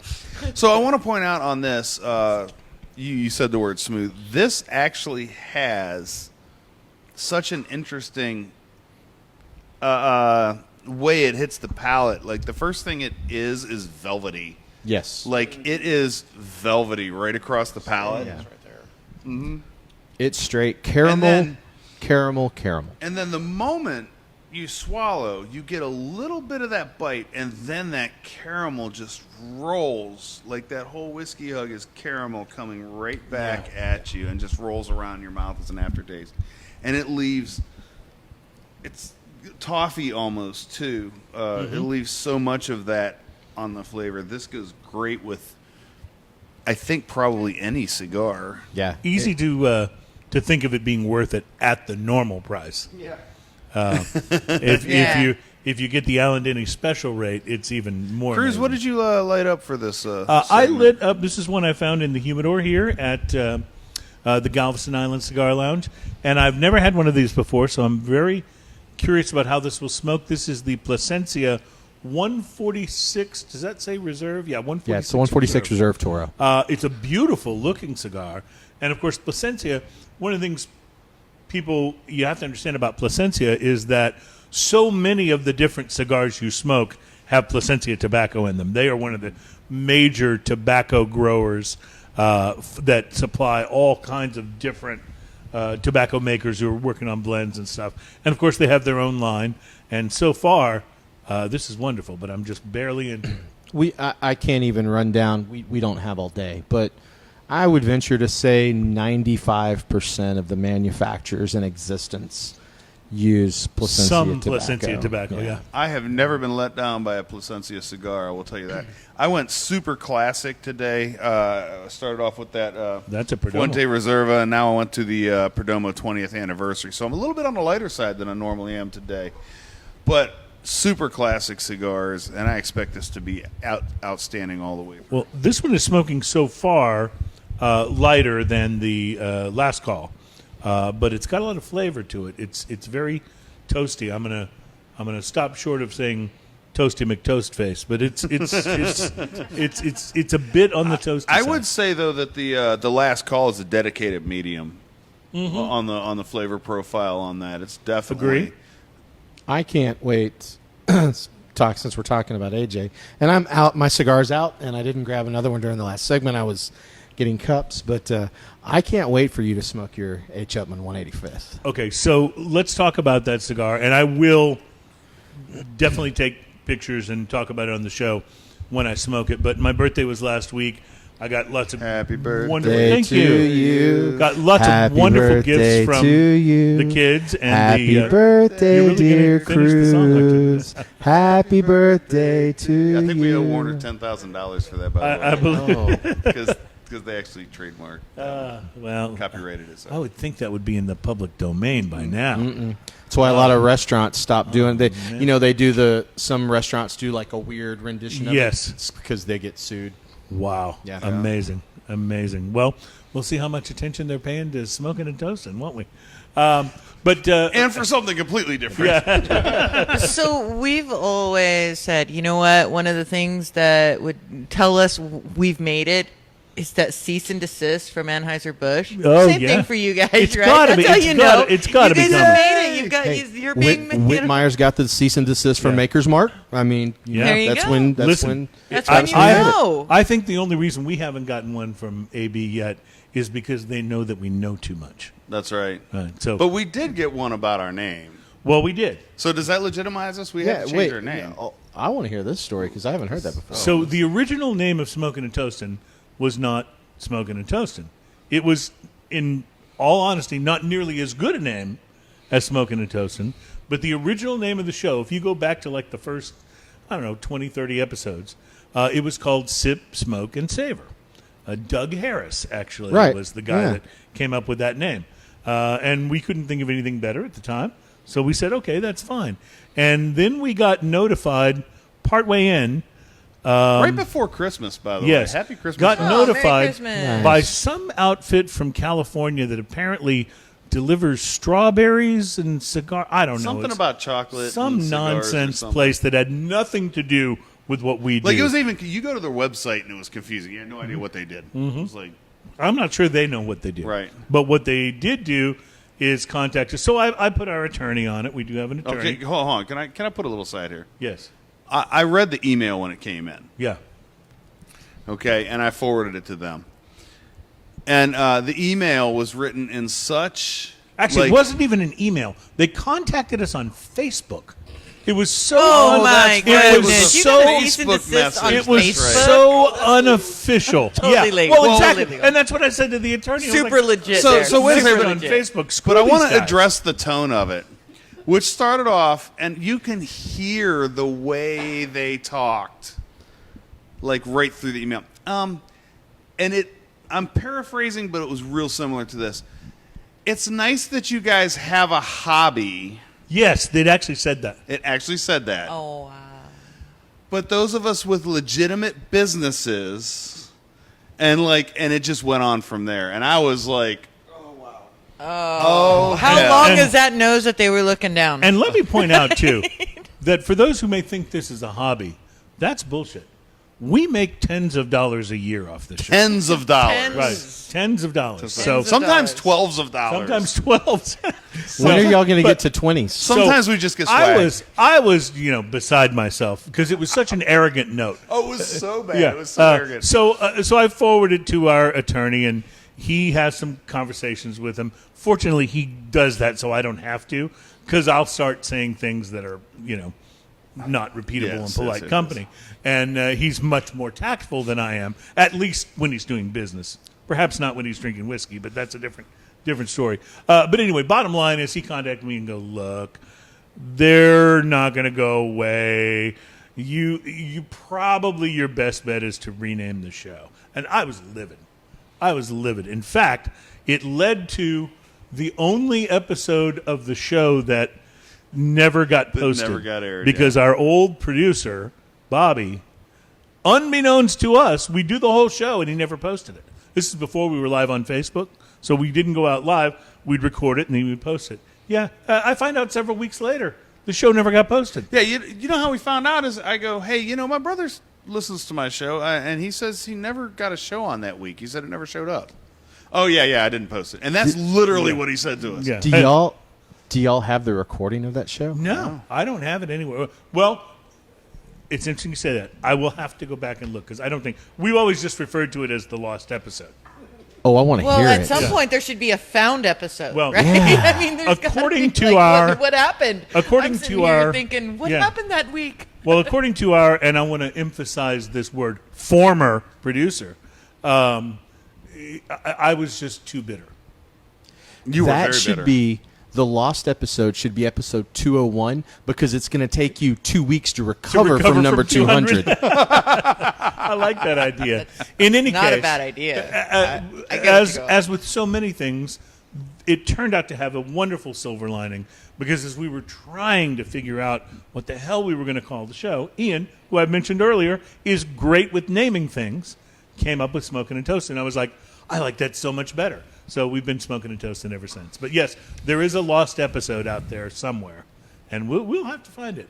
That was, it blew my mind that he got to decide that, that was, and maybe I was too bitter. I'm not saying he was wrong. you were bitter.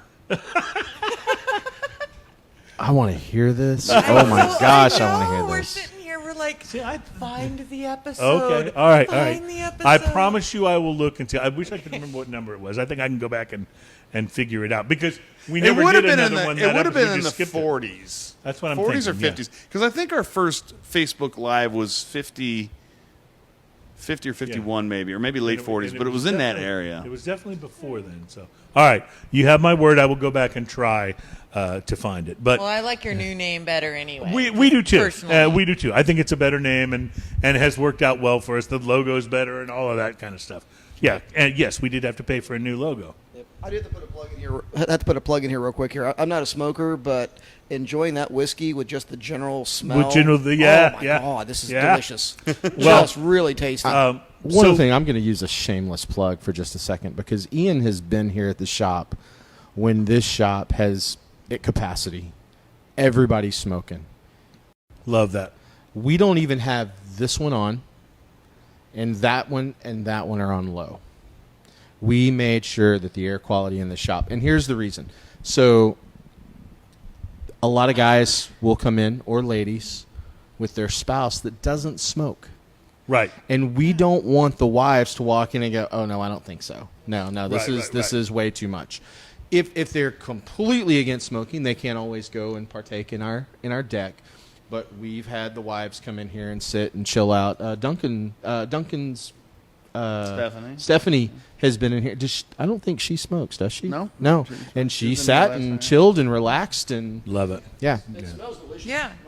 No, Yeah. I'll attest to that. So- I mean, we're sitting here, and even when all three, neither of us felt like we're like getting smoked out. Right, I and mean, you it's guys just are not such a cigar good, smokers, so you yeah. know, yeah. It just it's been where you get the aroma of the smoke, but it's not. It's But not you've- like a smoky shop. You've I also agree. foolproofed it because if you're sitting in here, and even if you're a little sensitive to smoke, if you're because it doesn't get too smoky. I came for the bourbon barrel event, Barrel tasting Friday night. bourbon barrel tasting Friday night that was up here, and this place was pretty full. I mean, and everybody was smoking cigars. And it wasn't bad in here, but if you're particularly sensitive, that patio is gorgeous. Like you just walk out on the so patio, nice. and it's a great place If to you've go. not been on their patio, you must come here and just go stand on their patio. That is like heaven on earth. It is amazing. Do what? Oh, sunset's right So over here, they- so you're looking at it. the Yeah. sunset. You're was looking at it. So this is Offit's beautiful. Bayou. This is where they dredged all the dirt and the sand to raise the island and build the seawall after the hurricane in 1900. But directly across the bayou from us are some, I'm going to assume $1 million homes over there if you look at them. But there's a couple of houses, and then there's this row of trees, and then some more houses start. The sun sets directly into the trees. I mean, it goes down directly. That's into it is the most beautiful. Now, I bet that's picturesque. it is. is. Now, if it's not cloudy, it's blinding until it gets right to the tree level. Yeah. It literally, I mean, to sit in the chair that Tiffany's in, that sun hits the water, reflects through, and it's blinding to sit in that chair. Yeah, but I bet you after the sun, right after it goes down, It's and as beautiful. the stars start to come out, and all Perfect. the oh my god, it's gonna be gorgeous Yeah. around there. Yeah. As soon as the sun touches the horizon and starts to get a little Yeah. bit dimmer, it's just amazing out there. Oh. Do y'all can you smoke at Fetching Lab at the brewery? On the outside, in the yeah, patio? outside, Okay. yeah. Well, we have a big yard area with picnic tables and stuff, so fairly large. It's just all full open. Put your tiny little patio to shame, Tully. I would, understand. I would Yeah, love. the perfect view of the refineries is great. You can't beat it. And 7th Street. Hey, those blue flames that are going up, they're just so gorgeous. Think of them as really big candles. Yes, very big candles. Yeah. Ian, talk to me about this whiskey. Oh, I love this whiskey. This whiskey is so good from tail to toe. What I'd love to do is see how it pairs with that. And that you're pointing at is... I think you said this. No, this one. Oh, that one. Oh, yeah. We're saving that one last. That one's Gotcha. last. Well, save a little of your That's whiskey. the one we build up to. I'll be patient. Yeah. He's probably got nothing but water in that, so he's like, all right, now y'all can sober up. I heard you had to drive tonight. It's actual coffee. Actually, you know what? So me and my wife decided. I say me and my wife decided. My wife decided that we're actually staying here tonight. So we're gonna hang Smart out. man. We're gonna hang out here in. He's Galveston. pouring motor oil into cups. I love it. I love that already. I'm so excited. Oh, This is the one you've had. So that's where I first got introduced to y'all when I was at the HEB and he was in there giving samples. I fell in love with it. So we had the fluffy, but this one is... This is Bound and Determined. It is a chocolate vanilla chili pepper stout. It is also my recipe. It's called Bound and Determined because I was bound and determined to beat him in a competition. And I stomped him. And it became one of our beers. So Nice. his beer that he did for that competition has not ever come back out. And it got deleted. It So happens. you got the bragging rights on. I it. have bragging rights. That's why it's called Bound and Determined. All right. So I just love when these heavier, darker beers come around. I just love watching Ian's process as he takes in the nose and takes that first sip. Wow, it smells good. The pepper in here is so nice. It's I'm- New Mexico red or Hatch red chili. Hatch red chili. Yeah. You know, it's funny because as I love spicy food. This is not a challenge to everybody, but you almost can't make it too spicy for me. My brothers can outspice me, but I love spicy, and the more spicy usually the better. I don't like that in my drinks, and this has the flavor without the spice sticking in the back of your throat when you drink it. This is very, very nice. So we have a saying at our brewery, okay? If I can sell you one beer, I'm going broke. I need to sell you beer after beer after beer. So I could make these beers that are totally over the top, just bombshells. And I use this with all due respect. Dogfish Head 90-minute IPA. That is the most... the 120, the 90, Yeah. either one of those. It's an amazing beer. Fantastic beers. Whatever. Absolutely. But I you're could only drink going to have of one. them. Yeah. And at my size, I can't afford that. So where we say subtlety is very important to us. We want the beer should stand on its own. Any flavors, any adjuncts you use in that afterwards should enhance the beer, not the other way around. I enjoy an occasional ice cold Dos Equis. Dos Equis recently came out with something. I was so excited when I saw it. I bought a 6-pack and brought it home. It was their Mexican Pale Ale. It is the most horrible beer that I've had in forever. Because what they did, I guess, to make it a Mexican Pale Ale is they took a Pale Ale and they just infused it with this really super sharp pepper. I don't know what pepper it is, but it's horrible. It completely ruins the beer. Hold on. Oh, they probably just threw some like green. I get what pepper. you're saying, but I want to back up for a second. Yeah. You enjoy a Dos Equis? Occasionally, ice cold, right? Well, you know You're why you pulling have to out have of it the ice ice. cold, Right. I like because, water sometimes, too. because of the off flavors, All right? Listen, when I'm at someone's house or event or party, and I'm looking in the cooler, and I go, okay, Bud Light, Michelob Ultra. Oh, thank God, Dos Equis. I'll give you that. That's when I enjoy my Dos When Equis. your choices are limited Right. to Right. certain ones, Dos Exactly. Equis So- is the one. Exactly. But you know why ice cold? Because it masks the flavor. Cold Yeah. Cold suppresses masks all flavor. those off Yep. flavors. Well, Yeah. I got to tell you, you can't get this Mexican Pale Ale cold enough to mask the horror It just sounds disgusting. that it's There's really, I didn't know it had a pepper flavor when I bought it. I said, oh, they try to a sort of a Mexican twist on a pale ale, this could be fun. This could be Usually- the best Dos Equis ever. It's not. Usually, Yeah. when you get like Mexican pale ales, you get something with like key limes or something. Right. Or, you know, That's they kinda don't what I was usually expecting, do the right. the pepper. They Right, usually right, go yeah. more the lime route, the fruit But route, right? the reason I brought that up is that this is the complete opposite experience. The pepper really enhances this. Interesting that this was more carbonated than I expected, but that also works great with the whole sort of tingliness of the pepper on the tongue and makes it really, really work. And I like this a lot. I want to point out that in my beer drinking endeavors, no limes or salt are ever harmed, Yes. and nor do I feel like I ever should. And that's important for tequila as well. This is really nice to drink. I know we got off on a tangent. This is really nice to drink because the pepper flavor is there, but again, it doesn't stick in the back of your throat. There was a No Label made one called Don Jalapeno. Yeah.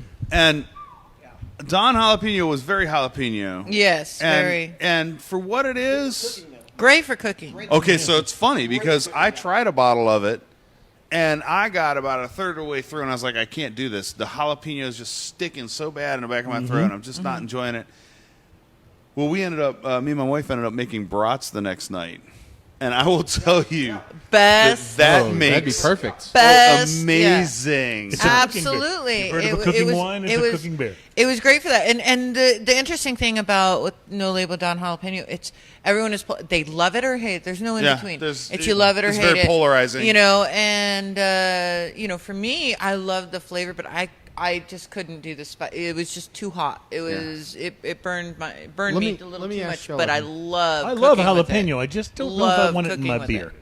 Just a plug number 2 there. The one that we're releasing today is a re-release of one that we did a while back called Slow Burn, and it is a mango habanero. And it's not like burn your face off. It's like we call it slow burn because you take a sip and you're like, oh, there's no pepper.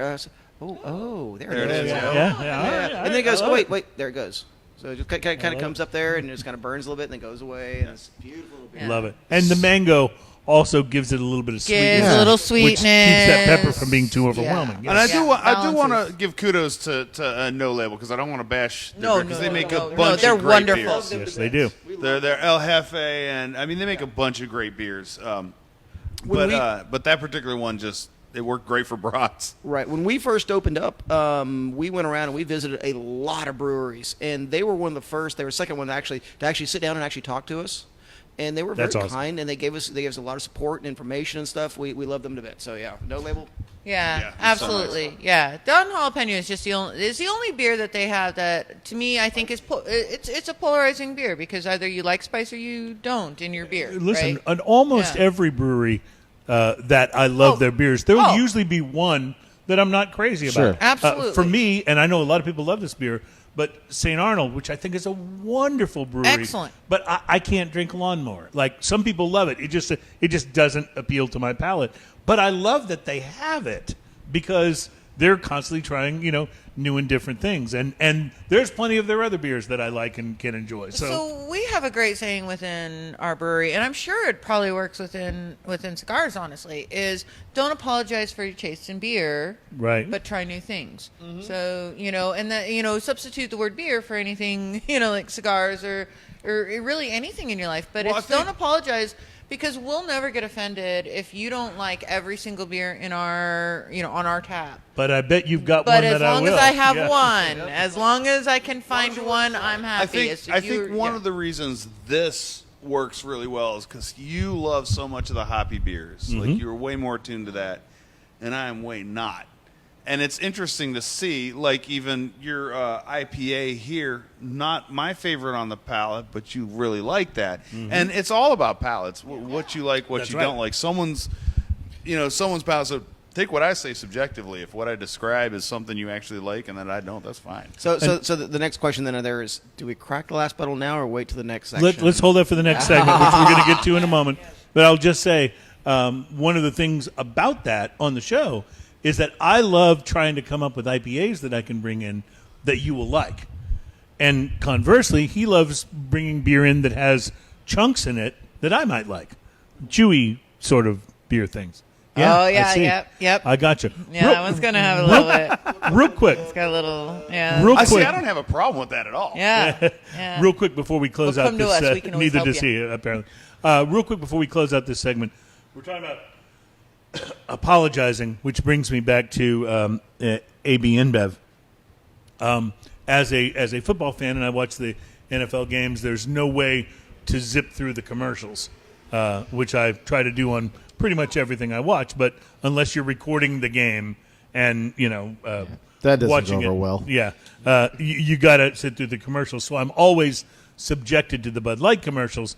A couple of seasons ago, they began insulting craft beer fans with their Dilly Dilly campaign, which we've talked about a lot. Well, they on first did straight the up peach. bully It was campaign. the pumpkin peach or something was the first one, and then they went Yeah, dilly right. dilly, right? Yeah. So, yeah. So we've talked about this a lot on the if they're buying craft breweries, why are they insulting the people that they're going to be reaching out to? What is so interesting to me is that campaign still exists. They don't say dilly dilly anymore, but they've turned this king character in the commercials, who is supposed to be the all-wise, don't drink that crazy mead and crazy craft beer stuff. Drink what everybody loves, Bud Light. He's supposed to be this pillar of wisdom.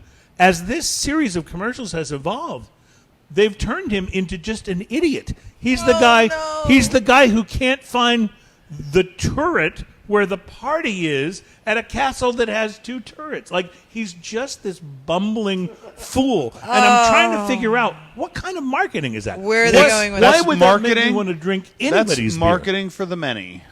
I don't But even I think don't the know. many I get don't know. it. Like, There's a certain point when when you start associating a bumbling fool with a certain product, and someone's like, I don't want to be a bumbling fool, right? Yeah, There's this year they're trying to feature the Bud Light Platinum, which I guess is a higher ABV. Yeah. I hope the camera, no. I hope the Oh, no, camera I hope caught that that got because that. that was Have great. you ever tried that stuff? I'm gonna come back Yeah. and watch Okay, this. Just so I that want you can to see take what that Bud was. Light and then Gross. add a shot of Everclear to it, because that's kind of what it tastes Wow. like. Oh, It's not no. good. Well, that's what they're pushing this time. And so he's trying to get to the party where the Bud Light Platinum is, and they go to this castle after, by the way, insulting the Bud Light Knight, who they spent last year making into this character in the whole. Yeah. Obviously, I'm paying way too much last attention year to these was things. all Right. about the night. But I'm fascinated. Now they're like sneaking out on the night so they can go drink Bud Light Platinum at this party, but it's at a castle with 2 turrets, and they can't find the right one, and there's 2. And he's just a bumbling idiot in the commercial. Be careful, though. If Bud Light Platinum has flavor, then you're going to end up in the Dungeon of Despair or whatever they Well, call yeah, it, the Pit yeah. of Misery or whatever. they Right, call it. right. Wait, the Dungeon of Despair was the Princess Bride. That was sorry. Princess. Yeah. Which was Princess Bride. much more entertaining. Way more entertaining. All right, I tell you what. Let's take a quick break. We're going to come back. We have one more beer to try, I believe, and we're still nursing this. This you whiskey, are. which Well, is- you are. I say we. I'm trying to save mine for The the last royal, beer. the royal we. And it's Smoking and Toasting. We'll be right back.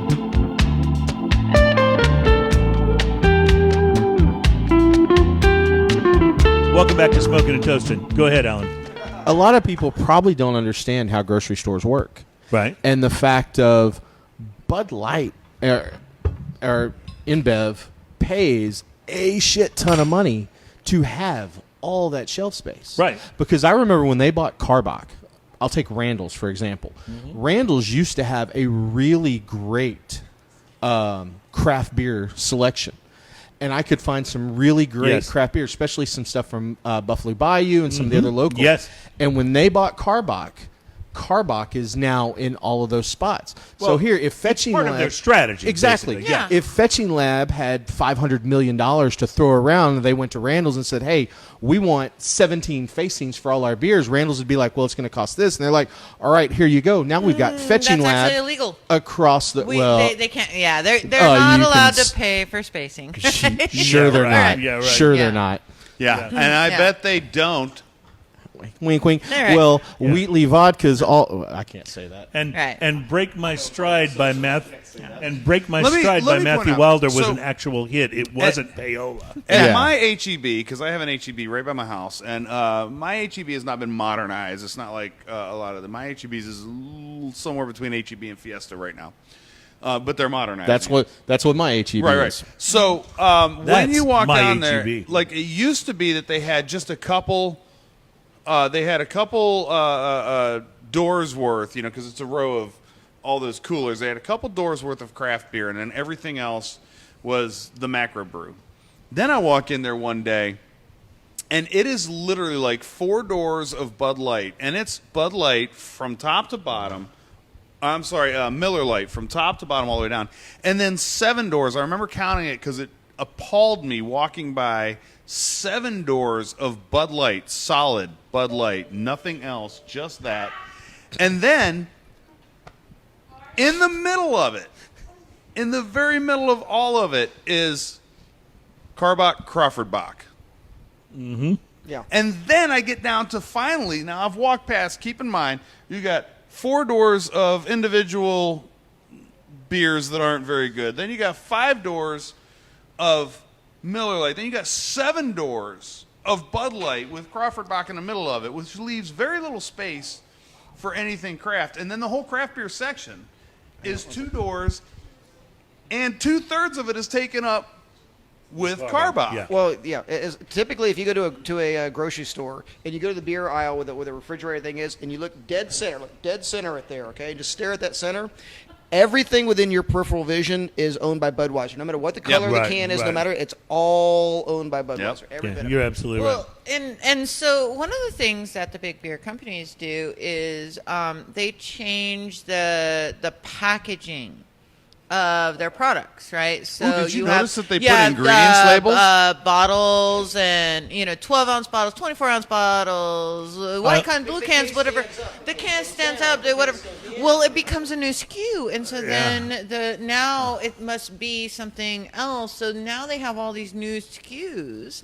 And it's all an attempt, all this packaging differences, whether it be a metal bottle, a glass bottle, a can, a 12-ounce can, a 16-ounce can, a this or that, 24-ounce, 12-ounce, 32, 64, 99 pack, I don't know. But it's all a matter of taking up shelf space. I hope you're not going to disparage the turbo swirly neck bottle, because I don't even know what that is. That was You a- never saw that no, was it was a called pure- the Vortex bottle. Vortex, That's what it was called. The thank you. Vortex bottle. Oh, that they was such should a have called it the joke. turbo swirly neck favorite- bottle. That would have actually been name. cooler.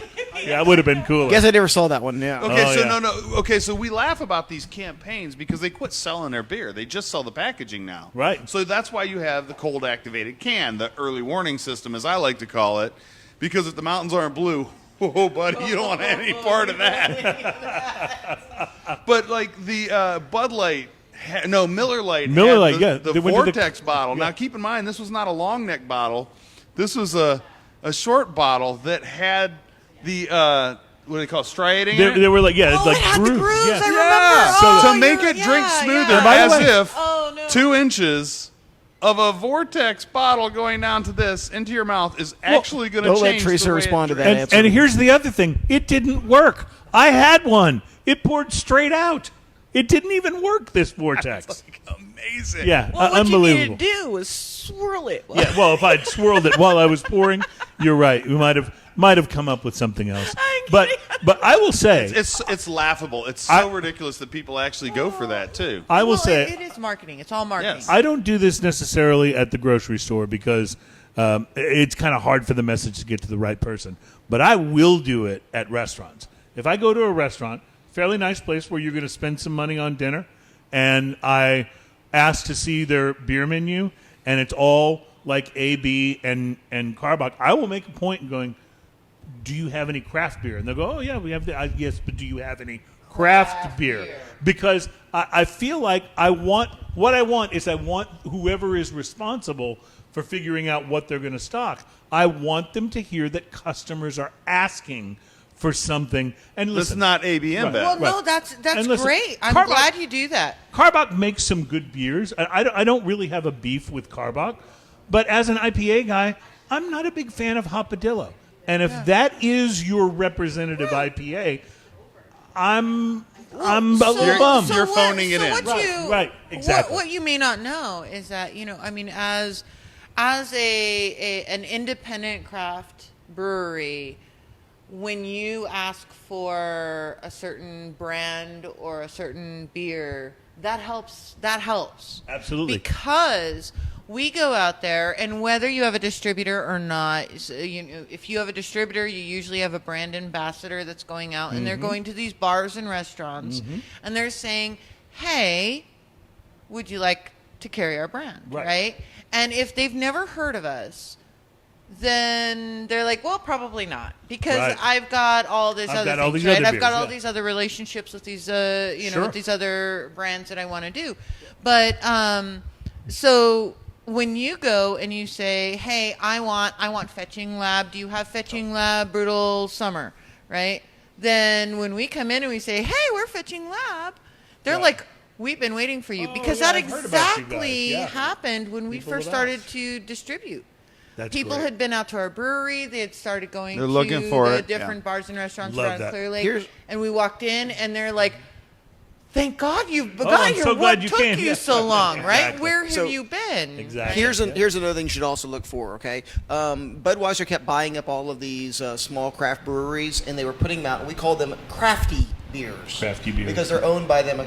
So, and I'll show it to the camera however you want there, okay? So, the American Craft Brewers came up with this particular thing. It's an upside-down bottle. It says independent, and you cannot have that on your packaging. So, if you're truly looking for a non-Budweiser beer, look for that little symbol right there, because that's the one that actually is important. Right. Only independent craft is You're not allowed to use that. Absolutely. And you have to sign legal paperwork even to use that. I will go, if I go to a restaurant and I look at the beer menu and there's a beer on there I've never heard of, that's the one I order. And I do that specifically for that reason, because I was like, you know what? And, maybe I'll like it, maybe I'll, won't, but I will definitely order one.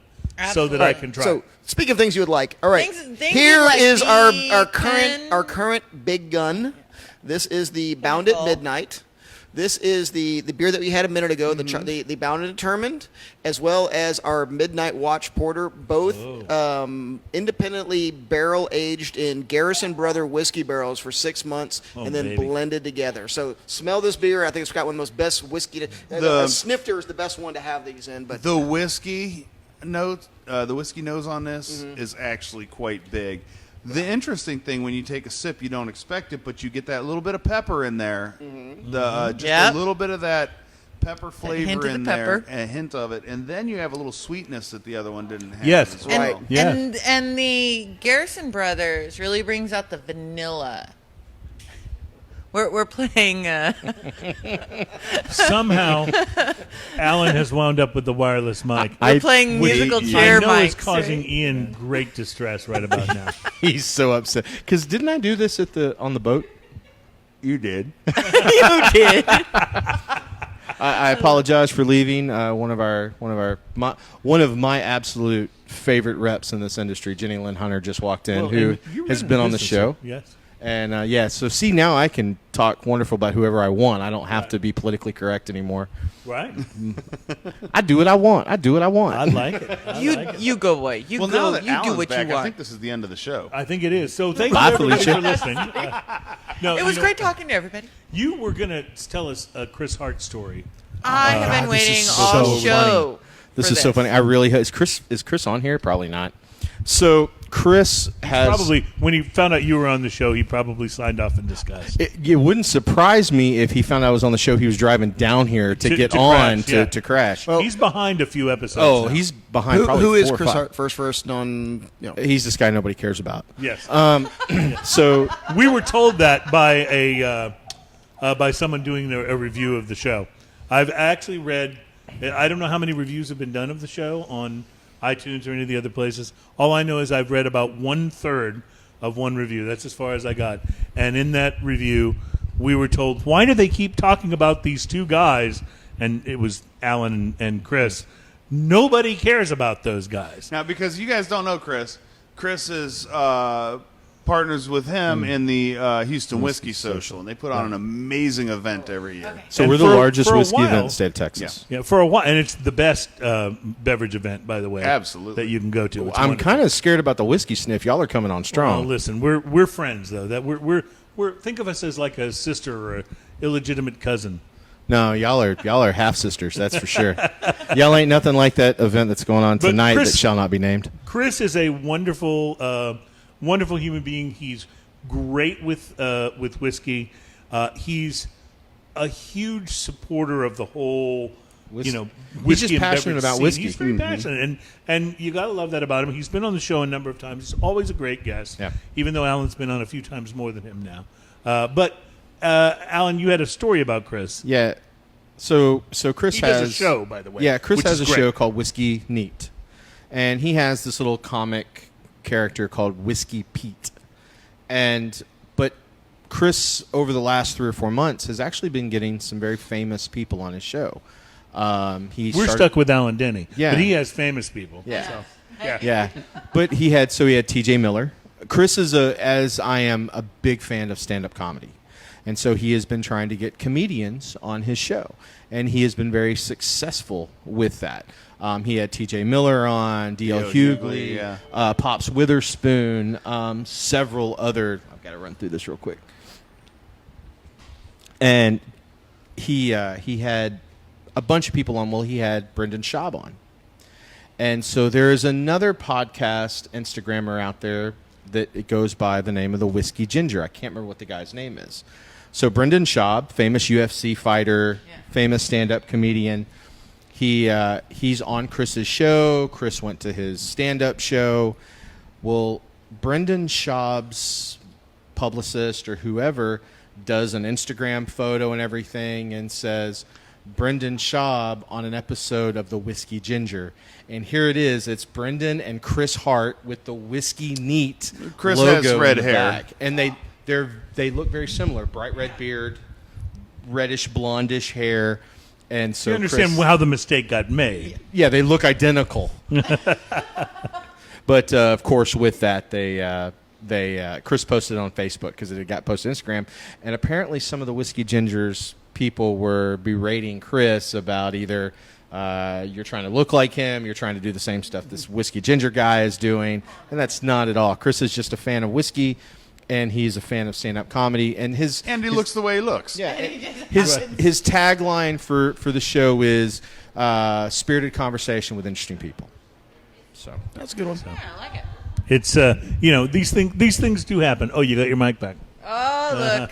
Look how quickly he trades that Look out. at.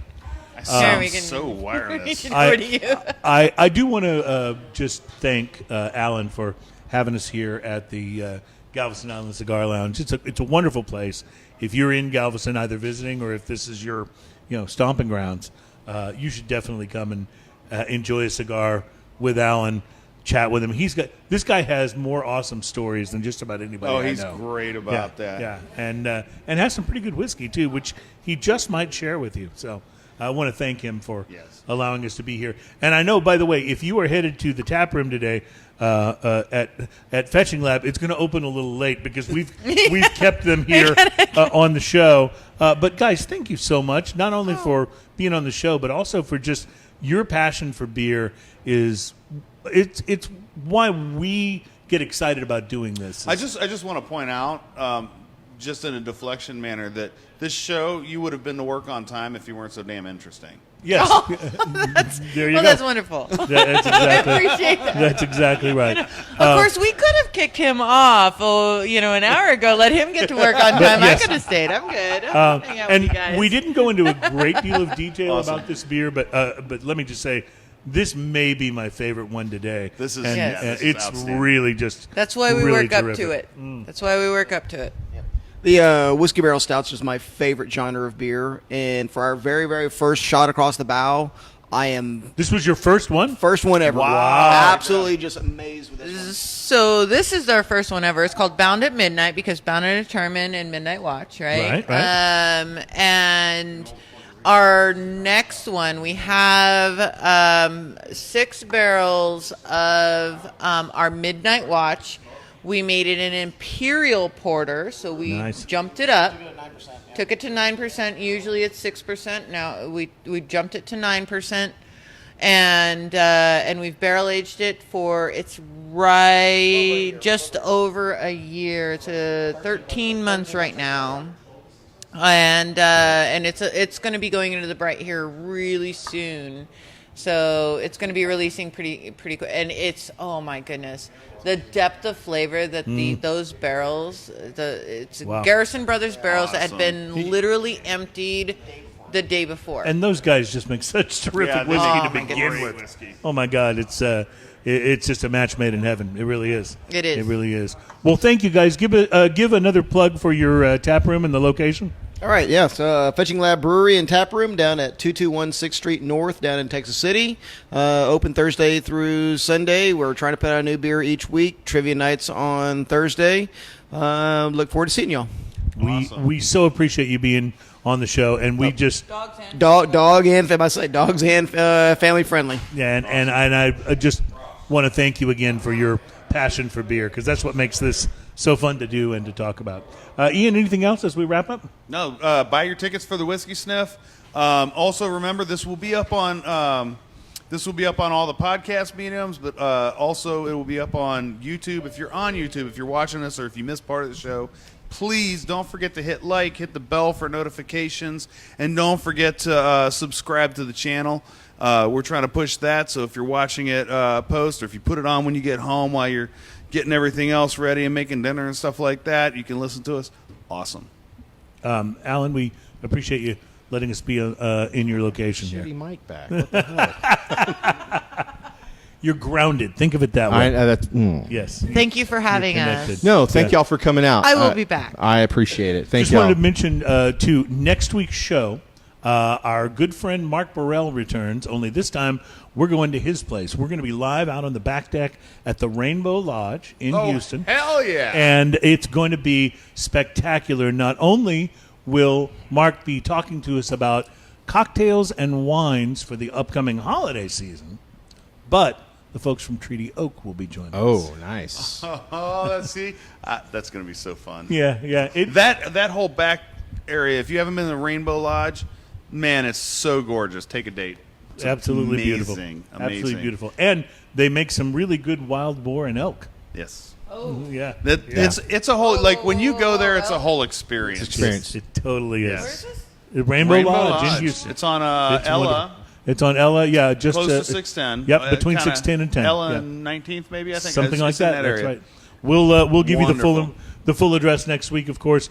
And our friend Mark is probably He's a sommelier there. probably the most knowledgeable wine guy that I know. Yeah, oh, he's amazing. He's really on top of it. So excited about that. Alan, good luck with this venture. It's a wonderful place. Thank you. And I can already tell that the people that come in here are going to be long time and regular customers. That's, where we put this shop, it's great. We have great regular customers that come in here, but we also get all the tourist traffic coming into Galveston. Anybody, if there's people going to the Strand and to the cruise ships, different side of the island, but anyone coming to the beach, the Moody Gardens, going to the restaurants, they got to go right past, come in, see us.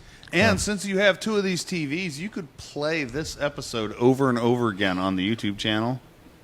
I could. Good. I really could. We could just have this going live all There the you go. time. Just loop it. I like Yeah, just loop. it. Also, you could probably play that Whiskey Ginger show.